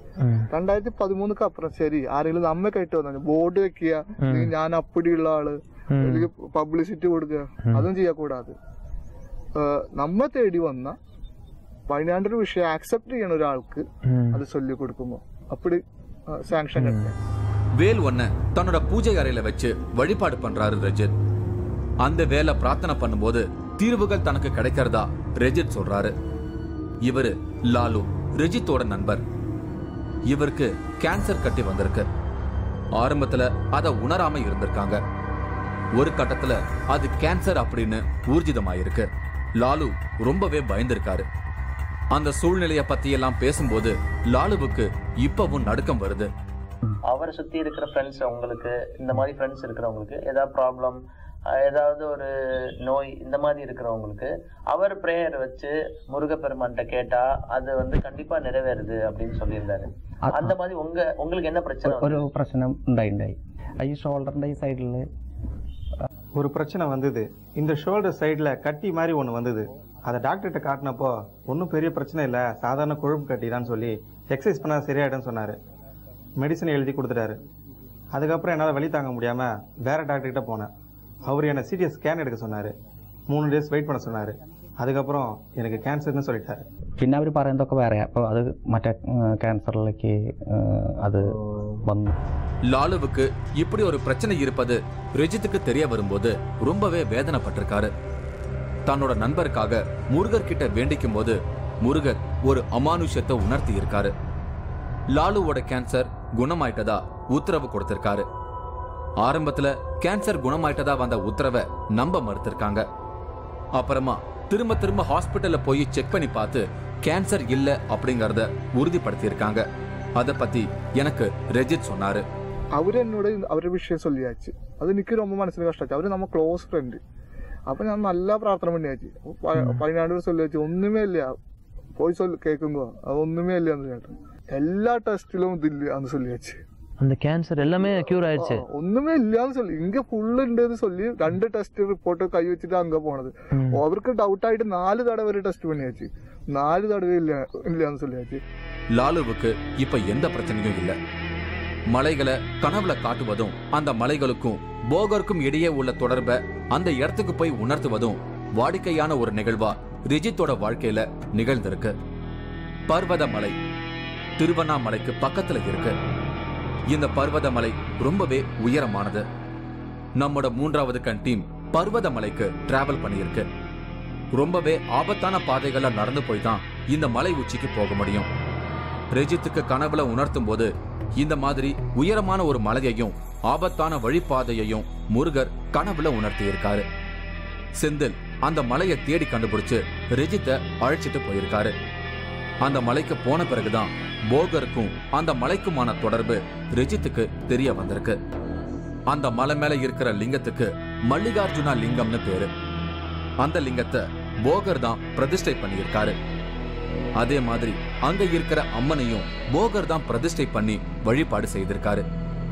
இப்படி ஒரு தொடர்பு அந்த மலைக்கும் போகருக்கும் இருப்பதை உணர்ந்து வியந்து போயிருக்காரு ரெஜித். அந்த நிகழ்வை பத்தி எனக்கு சொன்னாரு செந்தில். கடுமையான வனம், கடுமையான பயணத்துல தான் என்னை நீ தரிசனம் பண்ண முடியும். மேலே ஒரு சுனை இருக்கும். அந்த சுனையில் ஒரு சுவாமி லிங்கம் இருக்கும். அந்த மலைக்கு பயணிக்கணும் தான் எங்களுக்கு கிடைச்ச கனவு. அந்த மலையை நாங்கள் கண்டுபிடிச்சி பயணித்தோம். அந்த மலையின் உச்சியின் மேலே போய் தரிசனம் பண்ணதுக்கப்புறம் தான் தெரியும் அந்த சிலையை பிரதிஷ்டை பண்ணது போகர். இதே அர்ஜுனுடைய காலத்தில் அந்த லிங்கத்துக்கு பேர் மல்லிகார்ஜுன லிங்கம்.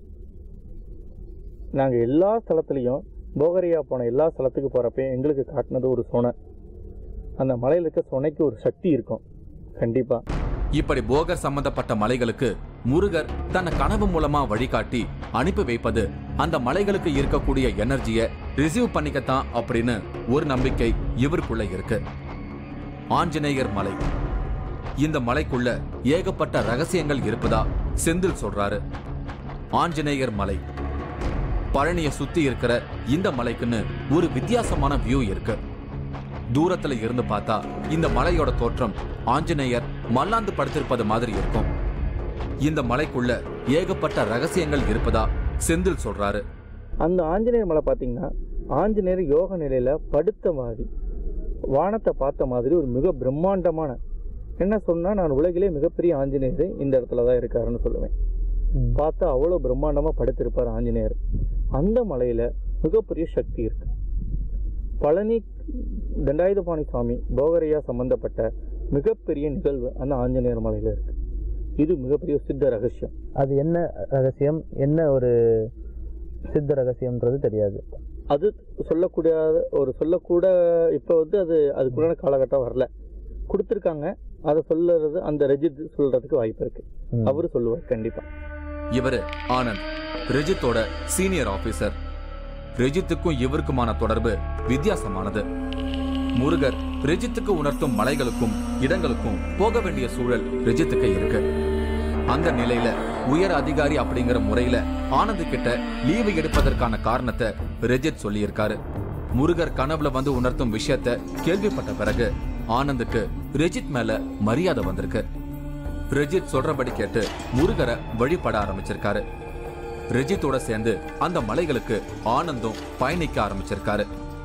அந்த மலையிலேயே தங்கி பூஜை பண்ணியிருக்காங்க. ஆனந்துக்கு 2 பெண் குழந்தைகள் மட்டும்தான் இருந்த நிலையில ஆண் குழந்தை இல்ல அப்படிங்கிற ஏக்கம் இருந்திருக்கு. ஆஞ்சநேயர் மலை போன பின்னாடி ஆண் குழந்தை இயக்கம் முடிவுக்கு வந்திருக்கு.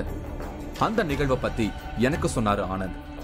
രജിക്ക് ഇങ്ങനെ ഭഗവാന്റെ സ്വപ്ന ദർശനം കിട്ടിയിട്ടുണ്ടെന്നും ഇങ്ങനെ സിദ്ധികളുണ്ടെന്നൊക്കെ അറിഞ്ഞപ്പോൾ கனவுல ரஜித்துக்கு முருகர் தரிசனம் கிடைச்சதை பற்றி நான் கேள்விப்பட்டேன்.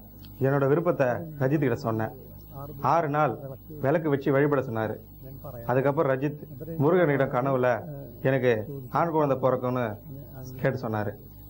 அதுக்கப்புறம் நான் ஆஞ்சநேயர் மலைக்கு ரஜித் கூட போய் ஒரு இரவு முழுக்க அங்கே தங்கியிருந்தேன். அதுக்கப்புறம் ரஜித் எனக்கு ஆண் குழந்தை பிறக்குன்னு சொன்ன மாதிரியே என் ஒய்ஃப் ப்ரெக்னென்ட் ஆகி அவங்களுக்கு குழந்தை பிறந்தப்போ அது ஆண் குழந்தையாவே பிறந்துச்சு. இதுல ஒரு பெரிய விஷயம் என்னன்னா മുരുകനോட നക്ഷത്രം தான் என் மகனுக்கு கார்த்திகை நட்சத்திரம். ഭഗവാന്റെ നക്ഷത്രം തന്നെയാണ് അവന്റെ നക്ഷത്രം. അതാണ് എനിക്ക് ഏറ്റവും വലിയ അത്ഭുതം. കാർത്തിക നക്ഷത്രം തന്നെയാണ് അവന്റെ നക്ഷത്രം. இவங்க ஷீபா. ஷீபாவோட கணவர் திலீப் குமாரும் ரஜித்தும் ஒரே ஆபீஸ்ல ஒர்க் பண்றாங்க. திலீப் குமாரும் ரஜித்தோட ஆஞ்சநேயர் மலைக்கு டிராவல் பண்ணியிருக்காரு. சில வருஷங்களா தள்ளி போன 2வது குழந்தை வரம் அந்த சூழல்ல அமைஞ்சிருக்கு. 2வது குழந்தை பிறந்த நிகழ்வுல ஒரு ஆச்சரியம் நடந்திருக்கு. அந்த நிகழ்வு ரஜித்தோட அமானுஷ பவருக்கு சவால் விடும் விதமா அமைஞ்சிருக்கு. ஷீபாவுக்கு 2வது குழந்தை ஆண் குழந்தை தான் பிறக்கும் அப்படின்னு டாக்டர் சொல்லியிருக்காரு. ஆனா ரஜித் வேறு விதமா சொல்லியிருக்காரு. 2வது குழந்தை பெண் பிள்ளைதான். முருகர் தனக்கு அப்படித்தான் உணர்த்தி இருக்கிறதா சொல்லியிருக்காரு ரஜித். இப்ப எல்லாரும் எதிர்பார்த்த அந்த நாள் வந்தது.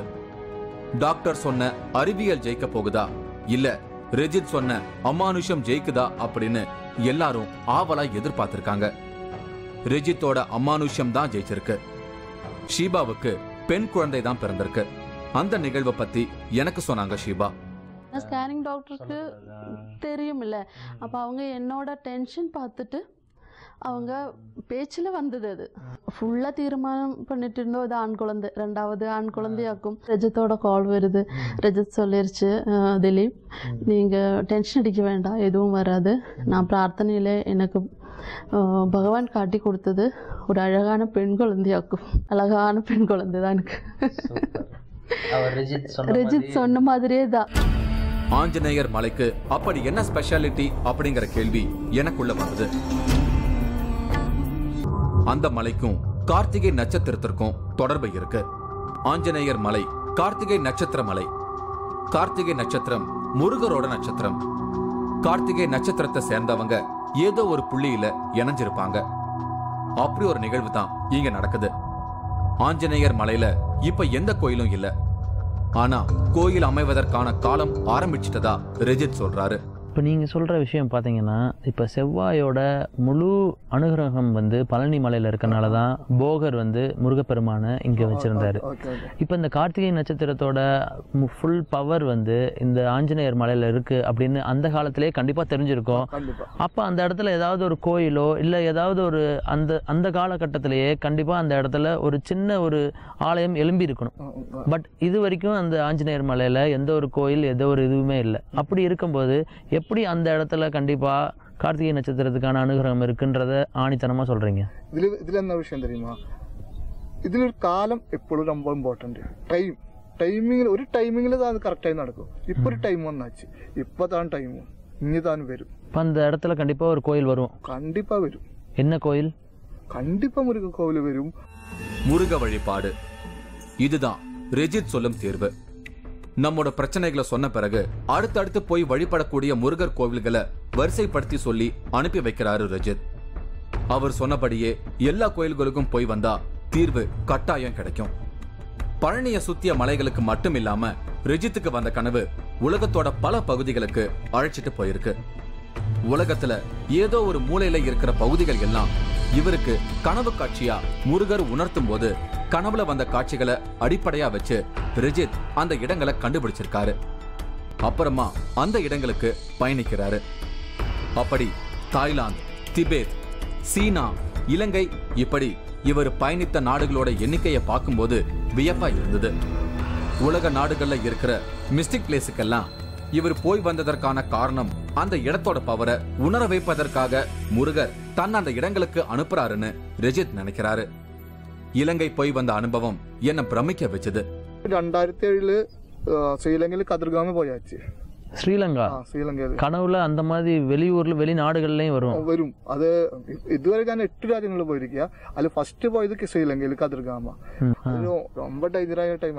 அந்த அங்க ரொம்ப இஷ்யூ ஈழம் பிரச்சனை அந்த ரொம்ப ப்ராப்ளம். ரொம்ப மிஸ்டிக் பிளேஸ். ബോഗർ സിദ്ര തപം ചെയ്ത സ്ഥലം, ബാബാജി അവർക്ക് സീഡറായ സ്ഥലം, ஒரு யந்திரம் வச்சிருக்காரு. அவங்க சிலையில் இருக்காது, யந்திரம் மட்டும் தான் இருக்கிறது. அதே மாதிரி நாக விநாயகர் சிலைய ஈஸ்டர் தீவுல வைக்க போவதா சொல்லி இருக்கும் இடத்த பத்தின தகவல் என்ன மிரள வச்சது.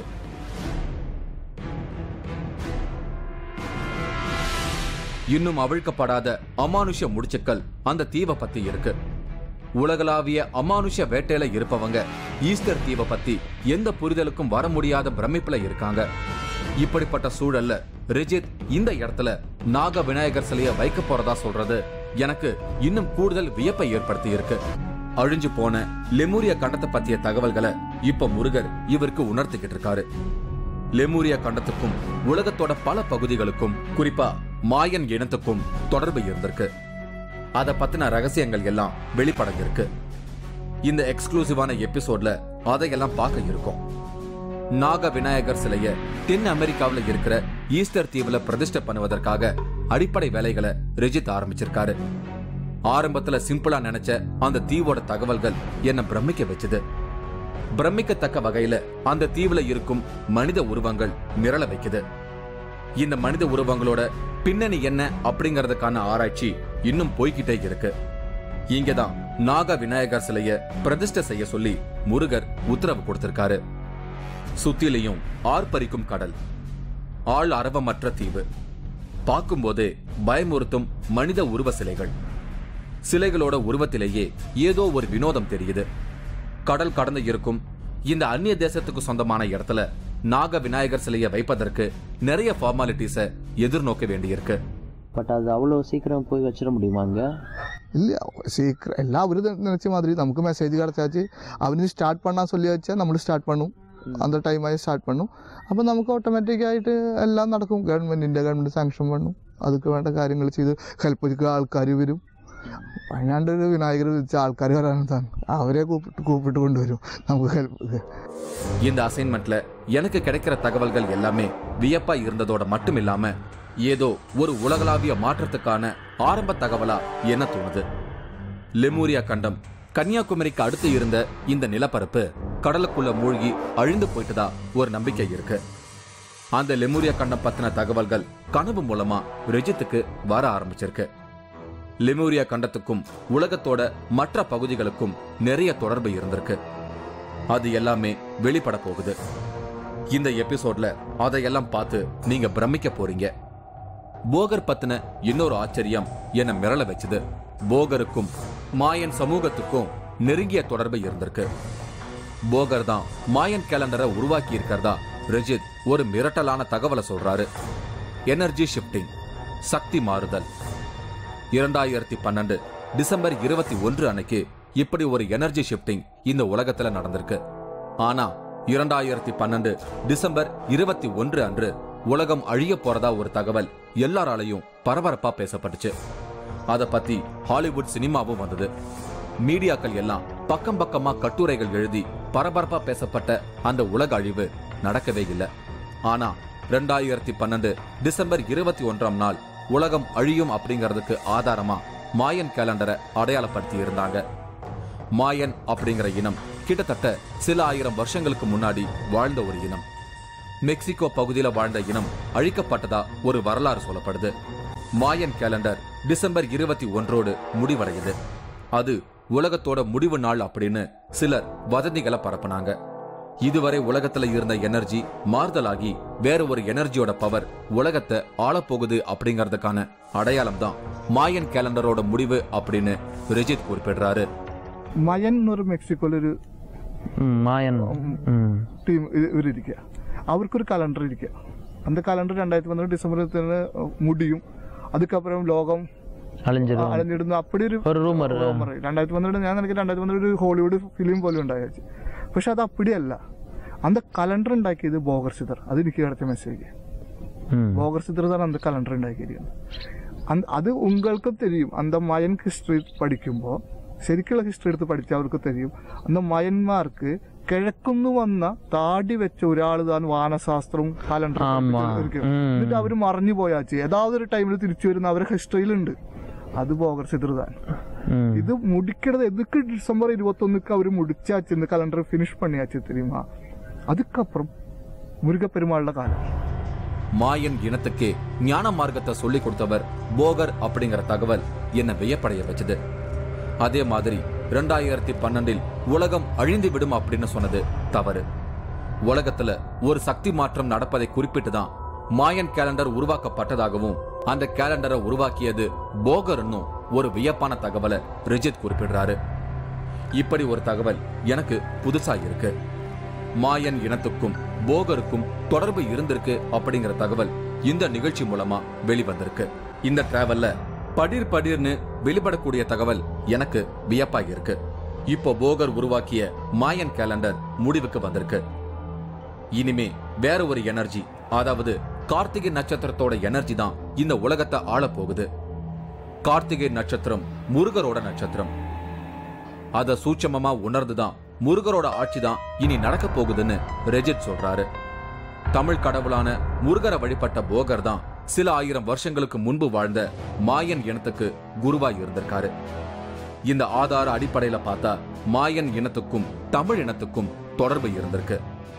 இதே மாதிரியான ஒத்த கருத்துக்களை சில புத்தகங்கள்லையும் படிக்க முடியுது. கன்னியாகுமரியில் திருவள்ளுவர் சிலையை உருவாக்கிய கணபதி ஸ்தபதி தன்னுடைய புத்தகத்துல மாயன் இனத்துக்கும் தமிழ் இனத்துக்கும் தொடர்பு இருந்திருக்கு அப்படின்னு சில ஆச்சரியமான தகவல்களை குறிப்பிட்டிருக்காரு. இது எல்லாமே உலகம் எல்லாம் ரொம்ப பவர்ஃபுல்லான சமுதாயமா தமிழ் சமுதாயம் வாழ்ந்திருக்கு அப்படிங்கிறதுக்கான ஸ்ட்ராங்கான ஆதாரங்கள். திரும்பவும் அப்படியான ஒரு கால சூழல் வரப்போகுது அப்படிங்கிறது தான் ரெஜித்தோட கருத்து. அதுக்கான உணர்த்துதல்கள் தனக்கு வர ஆரம்பிச்சிருக்கிறதா ரெஜித் சொல்றாரு. தற்போதைய கன்னியாகுமரியோடு இணைந்த ஒரு பகுதி சில 1000 வருஷங்களுக்கு முன்னாடி அழிஞ்சு போனதா வரலாற்றுல சொல்லப்படுது. அழிஞ்சு போன அந்த பகுதிக்கு லெமூரியா கண்டம்னு பேரு. அத குமரி கண்டம் அப்படின்னும் வேற ஒரு பெயரிட்டும் அழைக்கிறாங்க. மாயன் இனத்துக்கும் குமரி கண்டத்துல வாழ்ந்த தமிழ் மக்களுக்கும் தொடர்பு இருந்திருக்கு. குமரி கண்டம் நிலப்பகுதி அழியும் போது அங்கு வாழ்ந்த தமிழ் இனமும் அழிஞ்சிருச்சு. அழிஞ்சு போன அந்த கண்டத்தை பத்தின கனவுகள் இப்போ ரிஜித்துக்கு வர தொடங்கி இருக்கு. நான் அவரோட பேசினதுல இருந்து புரிஞ்சுக்கிட்டது இதுதான். ரொம்பவே பவர்ஃபுல்லான ஒரு சமூகமா தமிழ் சமூகம் மீண்டும் வரப்போகுது அப்படிங்கிறது தான் ரிஜித் சொல்ல வரும் ஆதார தகவல். அதை பத்தி எனக்கு சொன்னாரு ரிஜித். എനിക്ക് ഒരു ലാസ്റ്റ് 1 മന്ത് தான் കുമാരികാണ്ഡം മെസ്സേജ് വന്നുകൊണ്ടിരിക്കുന്നത്. ഡിസംബർ 1 തൊട്ട് அது വന്നപ്പോൾ தான் കുമാരികാണ്ഡം ഇനി ഉங்கள் കുമാരികാണ്ഡം மெயின்டில் வைக்குங்கோ அது நிறைய மெசேஜ் வரும்னு சொல்லியாச்சு. அப்போ நான் அங்கே போய் பிரார்த்தனை பண்ணி வந்தாச்சு விவேகானந்தர் ரோக்கு அந்த வழி. குமாரிகாண்டம் எப்படி தெரியுமா? தமிழ் சம்ஸ்காரத்தை ஸ்டார்ட் பண்ண ஸ்தலம் அது. தமிழ் பாஷை ஸ்டார்ட் பண்ண ஸ்தலம். உலகத்தில் பெரிய சம்ஸ்காரம் தமிழ், பெரிய பாஷை தமிழ். தமிழ் கடவுள் தான் முருகன். எல்லாம் அங்கேருந்து ஸ்டார்ட் பண்ணது, எல்லா நாலேஜும் அங்கேருந்து ஸ்டார்ட் பண்ணது. அங்கேருந்து தான் வந்து உலகத்துக்கு எல்லாவடிக்கும் போயிருக்கிறது. அப்போ என்ன தெரியுமா, நிறைய ரகசியங்கள் பல இந்த வேர்ல்டில் பல സ്ഥലങ്ങളായിട്ട് ലോക്ക് ചെയ്ത് വെച്ചിരിക്കുക. நிறைய நாலேஜ் இருக்கு, நிறைய விஷயங்கள். தமிழ் சம்ஸ்காரம் இந்த வேர்ல்டு മുഴുവൻ ரொம்ப മതിക്കണ ലെവലിലേക്ക് വരും പോക ഇനിയുള്ള ടൈമിൽ. കാരണം இந்த நாலேஜ் வெளியில் വന്നാൽ ഇത് பெரிய நாலேஜ் ആവും. അതെല്ലാം ഇന്നട പല സ്ഥലങ്ങളിൽ ലോക്ക് വരും. ഇനി അത് എങ്ങനെയൊക്കെ വെച്ചിരിക്കണമെന്ന് ചൊല്ലിത്തരാമെന്നതാണ് சொல்லி തന്നിരിക്കുന്നത്. இந்த വേൾഡിൽ എങ്ങനെയൊക്കെ அந்த நாலேஜ் മറിഞ്ഞു കിടക്കണോ അതൊക്കെ എനിക്ക് ചൊല്ലിത്തരാമെന്നാണ് പഴനാട്ടിൽ ചൊല്ലിയിരിക്കുന്നത്. വരും വരും വരും. അത് ഓരോ ഇത് കിടക്കുമ്പോഴും അത് തമിഴ് സംസ്കാരം തമിഴ് ഭാഷയ്ക്ക് ரொம்ப பெருமைப்படும் இந்த உலகத்தில். அதுக்குள்ள டைம் ஆயாச்சு. இதுவரை மறைஞ்சிருக்கிற ரகசியங்கள் எல்லாம் வெளிப்படும் காலம் இப்போ ஆரம்பமாயிருக்கு. கார்த்திகை நட்சத்திரம் பவர்ஃபுல்லா இருக்கிற ஆஞ்சநேயர் மலையில முருகரோட கோயில் வரும் அப்படிங்கிற மாதிரி இந்த உலகம் முழுக்க சித்தர்களோட புகழ் பரவும். இப்படி ஒரு சக்தி மாற்றத்துக்கான காலத்தை எதிர்நோக்கி இருந்த ரகசிய முடிச்சுக்கள் எல்லாம் படிப்படியா வெளிவரப்போகுது. சித்தர்களோட புகழ் இனிமே உலகம் எல்லாம் வெளிவரும். அதற்கான வேலைகள் ஸ்டார்ட் ஆயிட்டதா ரெஜித் சொல்றாரு. இப்போ வந்து கனெக்ட் ஆகி ஃபைனலாக என்ன முடிவு, என்ன கன்க்ளூஷன், எதுக்காக இதெல்லாம் பண்ணணும்? 2 കാര്യം. ഒന്ന് இந்த உலகம் முழுவன் 12 விஷயம் ஆக்செப்ட் பண்ணணும். சித்தന്മാരെ കുറിച്ചിട്ടുള്ള விஷயம் ഇവരുதான் பெரிய சயின்டிஸ்ட் എന്ന് சொல்லன ഒരു കാലം. സിദ്ധர்கள் അവര് நிறைய விஷயങ്ങൾ മറിഞ്ഞെടുക്കണം. അതൊക്കെ വെളിയിൽ വരും. അതൊക്കെ ഇവരുதான் பெரிய സിദ്ധം. ഇത് ഹിന്ദു സനാതനപരം இந்த ലോകത്തെ பெருசுன்னு எல்லா உலகവും நம்பன டைம் அதுக்கு டைம் ஆயாச்சு. அதுக்கு தான் ഇതിന്റെ எல்லாம் கிளியர் ஆயிட்டு கணக்கு. சித்தர்கள் தான் வந்து கடவுள் கிடையாது, சித்தர்கள் தான் எல்லாமே. கண்டிப்பா நான் அப்படி சொல்லிட்டு உலகம் முழுவதும் 12 விஷயம் ஆக்செப்ட் பண்ணும். அவருதான் குரு சித்தமாருக்கு. அந்த சித்தமாரே இந்த 2 விஷயம் உலகம் முழுவதும் நம்பன டைம் ஆயாச்சு. சித்தர்களுக்கெல்லாம் முதல் சித்தர் முருகன் தான். கண்டிப்பா அது வந்து வேர்ல்டு வைடா வந்து ரீச் ஆகும், ஸ்ப்ரெட் ஆகும். 2012 டிசம்பர் 21 தான் இந்த எனர்ஜி மாற்றத்தோட ஆரம்ப நாள். கார்த்திகை நட்சத்திரத்தோட சம்பந்தப்பட்ட ஆத்மாக்கள் எல்லாம் இந்த ப்ராசஸ்ல தொடர்புக்கு வருவாங்க அப்படிங்கிறது ரிஜித்தோட நம்பிக்கை. ரிஜித் கார்த்திகை நட்சத்திரத்தோட தொடர்புடைய ஆத்மா. அதனால தான் முருகர் தன்னை இந்த ப்ராசஸ்ல தேர்ந்தெடுத்திருக்காரு அப்படின்னு ரிஜித் குறிப்பிடுறாரு. ரிஜித் மட்டும் இல்லாம கார்த்திகை நட்சத்திரத்தோட தொடர்பு இருக்கிறவங்களும் பூர்வ ஜென்ம அமைப்பு உள்ளவங்களும் உலகமெல்லாம் முருகராட்சி அமைக்க போற இந்த ப்ராசஸ்ல தொடர்புக்கு வருவாங்க. அந்தந்த காலகட்டத்துல அது தானாகவே நடக்கும் அப்படிங்கிறது ரிஜித்தோட நம்பிக்கை. அத பத்தி எனக்கு சொன்னாரு ரிஜித். இவ்வளோ இடங்களுக்கு போய் இவ்வளோ விஷயத்த வந்து தெரிஞ்சிருக்கீங்க எல்லாமே. இதெல்லாம் வந்து இதுக்கு பின்னாடி உங்களை தேர்ந்தெடுத்ததுக்கு என்ன காரணம்? അതിന് കാരണം അതെനിക്ക് കഴിഞ്ഞ ശിവരാത്രി ദിവസം ഇന്ന് ശിവരാത്രി തന്നെ പേര്. കഴിഞ്ഞ ശിവരാത്രി ദിവസം ആഞ്ചനൻ മലയിൽ പോവാൻ சொல்லிச்சு മുകളിൽ സെക്കൻഡ് ടൈം അപ്പം പോണത്, ഉച്ചിയിലേക്ക് പോണത്. അപ്പോഴാണ് എനിക്കത് കിടച്ചത്. എൻ്റെ ഉത്തരം അതുവരെ കിടക്കല് 2015 2004 ഞാൻ സ്റ്റാർട്ട് ചെയ്ത് 2015 എനിക്ക് ഉത്തരം കിടച്ചത്. ഞാൻ சொல்லியாச்சு. அப்போதான் அந்த உச்சியில் ஒரு பாயிண்ட் கார்த்திகை நட்சத்திரത്തിന്റെ பவர் நல்லா பதிக்கிற பாயிண்ட் அங்கே நின்றுட்டு தான் மெசேஜ். அது என்ன தெரியுமா? கார்த்திகை நட்சத்திரமாയിട്ട് கனெக்டட் ஒரு சோல் தான் என்னோட சோல். உங்க நட்சத்திரம் கார்த்திகை അല്ല നക്ഷത്രം വേറെ. കാർത്തിക നക്ഷത്രത്തിന്റെ കണക്റ്റഡ് ആയിട്ടുള്ള സോൾ ആത്മാവ് താൻ എന്നോട് ആത്മാവ്. அந்த கனெக்ஷனில் தானே இந்த டைமில் 2013 டிசம்பர் 21 அப்புறம் இந்த விஷயங்கள் செய்ய அந்த சோழில் ஒராளுக்கு தான் முடியும். அதுக்கு தான் എന്നെ 11 இந்த வருஷத்துக்கு തയ്യാറാക്കി ഇപ്പം അത് ആക്ട് ചെയ്ത് തുടങ്ങിയിരിക്കുന്നത്. അപ്പം அந்த கனெக்ஷன் தான் എനിക്ക് ഇത് கிடைக்கிறது. ஒரு ஆத்மாவை தேர்ந்தெடுத்திருக்காரு. அது கார்த்திகை நட்சத்திரம் கனெக்ஷனுள்ள ஒரு ஆத்மாவை தேர்ந்தெடுத்திருக்காரு. அந்த கனெக்ஷനുള്ള ആത്മാക്കള് ശരീരം இந்த ബോഡി സ്വീകരിച്ച് இந்த ഭൂമിയിൽ പല രാജ്യങ്ങളിലും ഉയരായി ജനിച്ചിരിക്കുക. അവരൊക്കെ ഇനി നമ്മ സബ്ജക്റ്റിലേക്ക് വരും. കണക്ട് ആവും. അവരെന്താ വേല ആരംഭിക്കും നമുക്ക് ഹെൽപ്പ്. അതൊക്കെ തയ്യാറാക്കി വെച്ചിരിക്കുക. അവരൊക്കെ നോർമൽ ലൈഫിൽ ജീവിച്ചിരിക്കുന്ന ആള് இந்த ஒரு டைம்ல அவருக்கு தெரியும் இங்க வரணும், நம்ம டியூட்டி தெரியும். அவரு வந்து நம்ம டியூட்டி செய்யும். கார்த்திகை நட்சத்திரம் அன்னைக்கு தான் நான் பிறந்ததா எங்க அம்மா சொன்னாங்க. ஒருவேளை இந்த அசைன்மெண்ட் எனக்கு கிடைக்கிறதுக்கு காரணம் அதுவாகத்தான் இருக்கும்னு எனக்குள்ள ஒரு எண்ணம் வருது. இப்போ இந்த எபிசோட பார்த்துக்கிட்டு இருக்கிற உங்களுக்கும் உங்களோட தகுதிக்கு ஏற்ற மாதிரியான வாய்ப்பு வரலாம். எல்லாம் முருகர் அருள். இந்த 4 வாரங்களும் உங்களை கட்டி போட்டு வச்சிருந்த இந்த எக்ஸ்க்ளூசிவான எபிசோட்ஸ் இப்போ கிளைமேக்ஸை நோக்கி நகர தொடங்கி இருக்கு. இன்னொரு நவபாஷான சிலை பத்தின ஆர்வம் இந்த அசைன்மெண்ட்ல இணைஞ்சிருக்கிற எல்லாருக்குள்ளயும் இருக்கு அப்படிங்கறத நம்மளோட 3வது கண் ஃபேஸ்புக் ஃபீட்பேக்ஸை வச்சு உணர முடியுது. இந்த டைம்ல நாம தேடிக்கிட்டு இருக்கிற போகர் செய்த இன்னொரு நவபாஷான சிலை பத்தின ஒரு அபூர்வமான தகவல் வெளியாக இருக்கு. போகர் செய்த இன்னொரு சிலை பொதுமக்களுக்கான வழிபாட்டுக்குரியது இல்ல அப்படின்னும் அது சூட்சமமானதுன்னும் செந்தில் ஒரு அதிரடியான கருத்தை முன்வைக்கிறாரு. இந்த தகவல் எனக்கு ஒரு அதிர்ச்சியா தான் இருந்தது. இப்போ வெளி உலகத்துக்கு அந்த இன்னொரு நவபாசான சிலையை கொண்டு வந்து மக்கள் பயன்பாட்டுக்கு வைக்கணும்னு சொல்லி போகரோட விருப்பமா இருக்கா? கண்டிப்பா கிடையாது. இது வந்து சூட்சம். பாரோர் வாழ பிரதிஷ்டை பண்ணப்பட்டவர் இவர் தான். இவர் இல்லைங்கிற பட்சத்தில் அவர் வருவாருன்னு சொல்றாங்க. அவரோட செயல்பாடு வேணா நடக்கும் கண்டிப்பா. நம்மளுடைய நோக்கம் அவரை எடுத்து கொண்டு வந்து வெளியே வைக்கிறது அப்படியெல்லாம் எதுவுமே கிடையவே கிடையாது. அது சூட்சமா. சித்தர்களுடைய ரகசியத்தை வந்து எந்த மனித குலத்தில் இருக்கவங்களும் ஆராயவோ அதை வந்து இது பண்ணவோ அனுகிரகத்தை பெற வேணா முயற்சி பண்ணலாமா ஒழிய அதை ஆராய்ச்சி பண்ணி அதை டச் பண்ற அளவுக்குலாம் யாரும் போகக்கூடாது. அது முற்றிலும் தவறான விஷயம். எக்ஸாம் எழுதிட்டு ரிசல்ட்டுக்காக காத்திருக்காங்க ஸ்டூடெண்ட்ஸ். அதே மாதிரி இந்த அசைன்மெண்ட்டை பார்த்துட்டு இருக்கிற ஒவ்வொரு வியூவரும் நவபாஷான சிலை எப்போ வெளிவரும் அப்படின்னு ஆவலோட காத்துக்கிட்டு இருக்காங்க. அவங்களோட எதிர்பார்ப்பை பூர்த்தி செய்யற மாதிரி இன்னொரு சிலை எப்போ வெளிப்படும் அப்படிங்கிற கேள்வியை ரெஜித் கிட்ட கேட்டேன். அவர் சொன்ன பதில் என்ன வியப்படைய செஞ்சது. இப்ப இந்த இன்ஃபர்மேஷன் வந்துட்டு இருக்கிறதுல நவபாஷான சிலை அவர் செஞ்ச 2வது சிலை இந்த காலகட்டத்துல வர்றதுக்கான வாய்ப்பு இருக்கா? അതും എനിക്ക് தெரியாது. നമുക്ക് சொல்லி തന്ന 2 விஷயம் தான் சொல்லണது. அங்கே சிலைയിരിക്കുക அந்த மலையில் குகையிலிരിക്കുക. அந்த பவர் இப்போ வெளியில் வந்தாச்சு. அதுதான் ഞാൻ നേരത്തെ அந்த ஃபோட்டோ பிரார்த்தனை பண்ணி அந்த பவர் கிடைக்கும். இப்ப அந்த சிலை வந்து அந்த இப்ப இருக்கிற பழனியில இருக்க சிலை மாதிரி இருக்காது, அது வேற ஒரு அல்ல சிலை அதே மாதிரி தான். പക്ഷെ பவர் அரசியல் பவர் காஜ அந்த சூரத அந்த அதுக்கு தான் இந்த ரூபம். அது கிடைச்சா அதுக்கு தான் அந்த பிரார்த்தனை. പതിനാണ്ട് இந்த உலகத்துக்கே கண்ட்ரோல் அதுதான். அப்போ அந்த ராஜ பவர் அவருக்கு அந்த சில அப்படி அந்த பவர் வருന്നത് இதுக்கு சேஷம். மிக விரைவில் மீண்டும் உங்களை சந்திச்சு அடுத்த கட்ட நடவடிக்கை என்ன போகுது, அடுத்து என்ன நடக்க போகுது அப்படின்றத தெரிஞ்சுக்கலாம். ரொம்ப நன்றி. ஓகே, வணக்கம். இந்த எபிசோட் ஷூட்டிங் முடிஞ்சு நான் சென்னைக்கு வந்துட்டேன். எங்களோட டீம் ஸ்கிரிப்ட் ஒர்க்ல இயங்கிக்கிட்டு இருந்த நேரத்துல ரிஜித் கிட்ட இருந்து போன் வந்தது.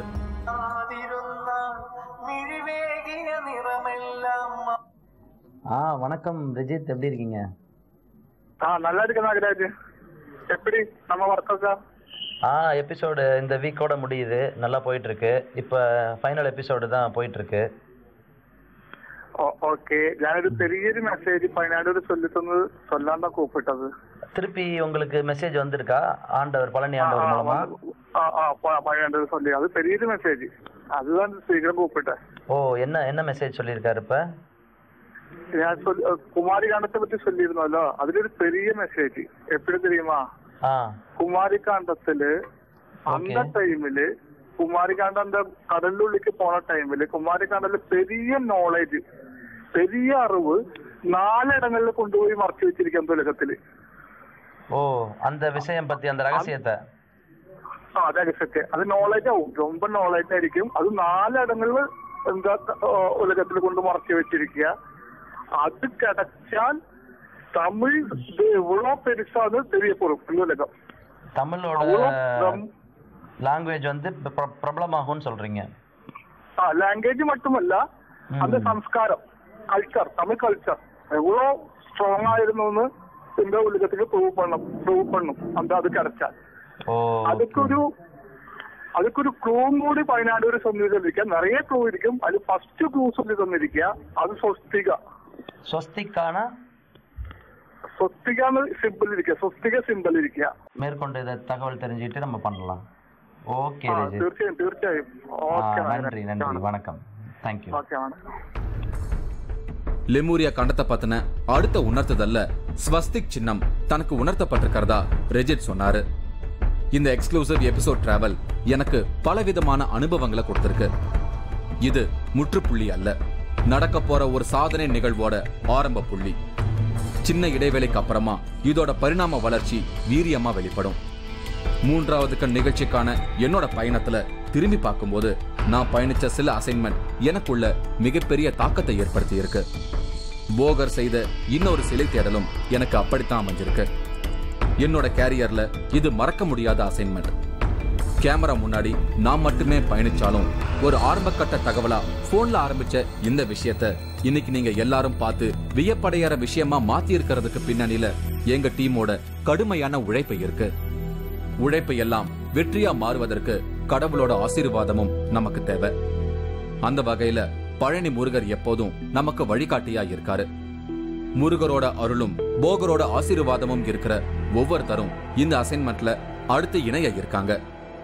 ரெஜித் நம்ம டீமோட எப்பவும் தொடர்புல இருக்காரு.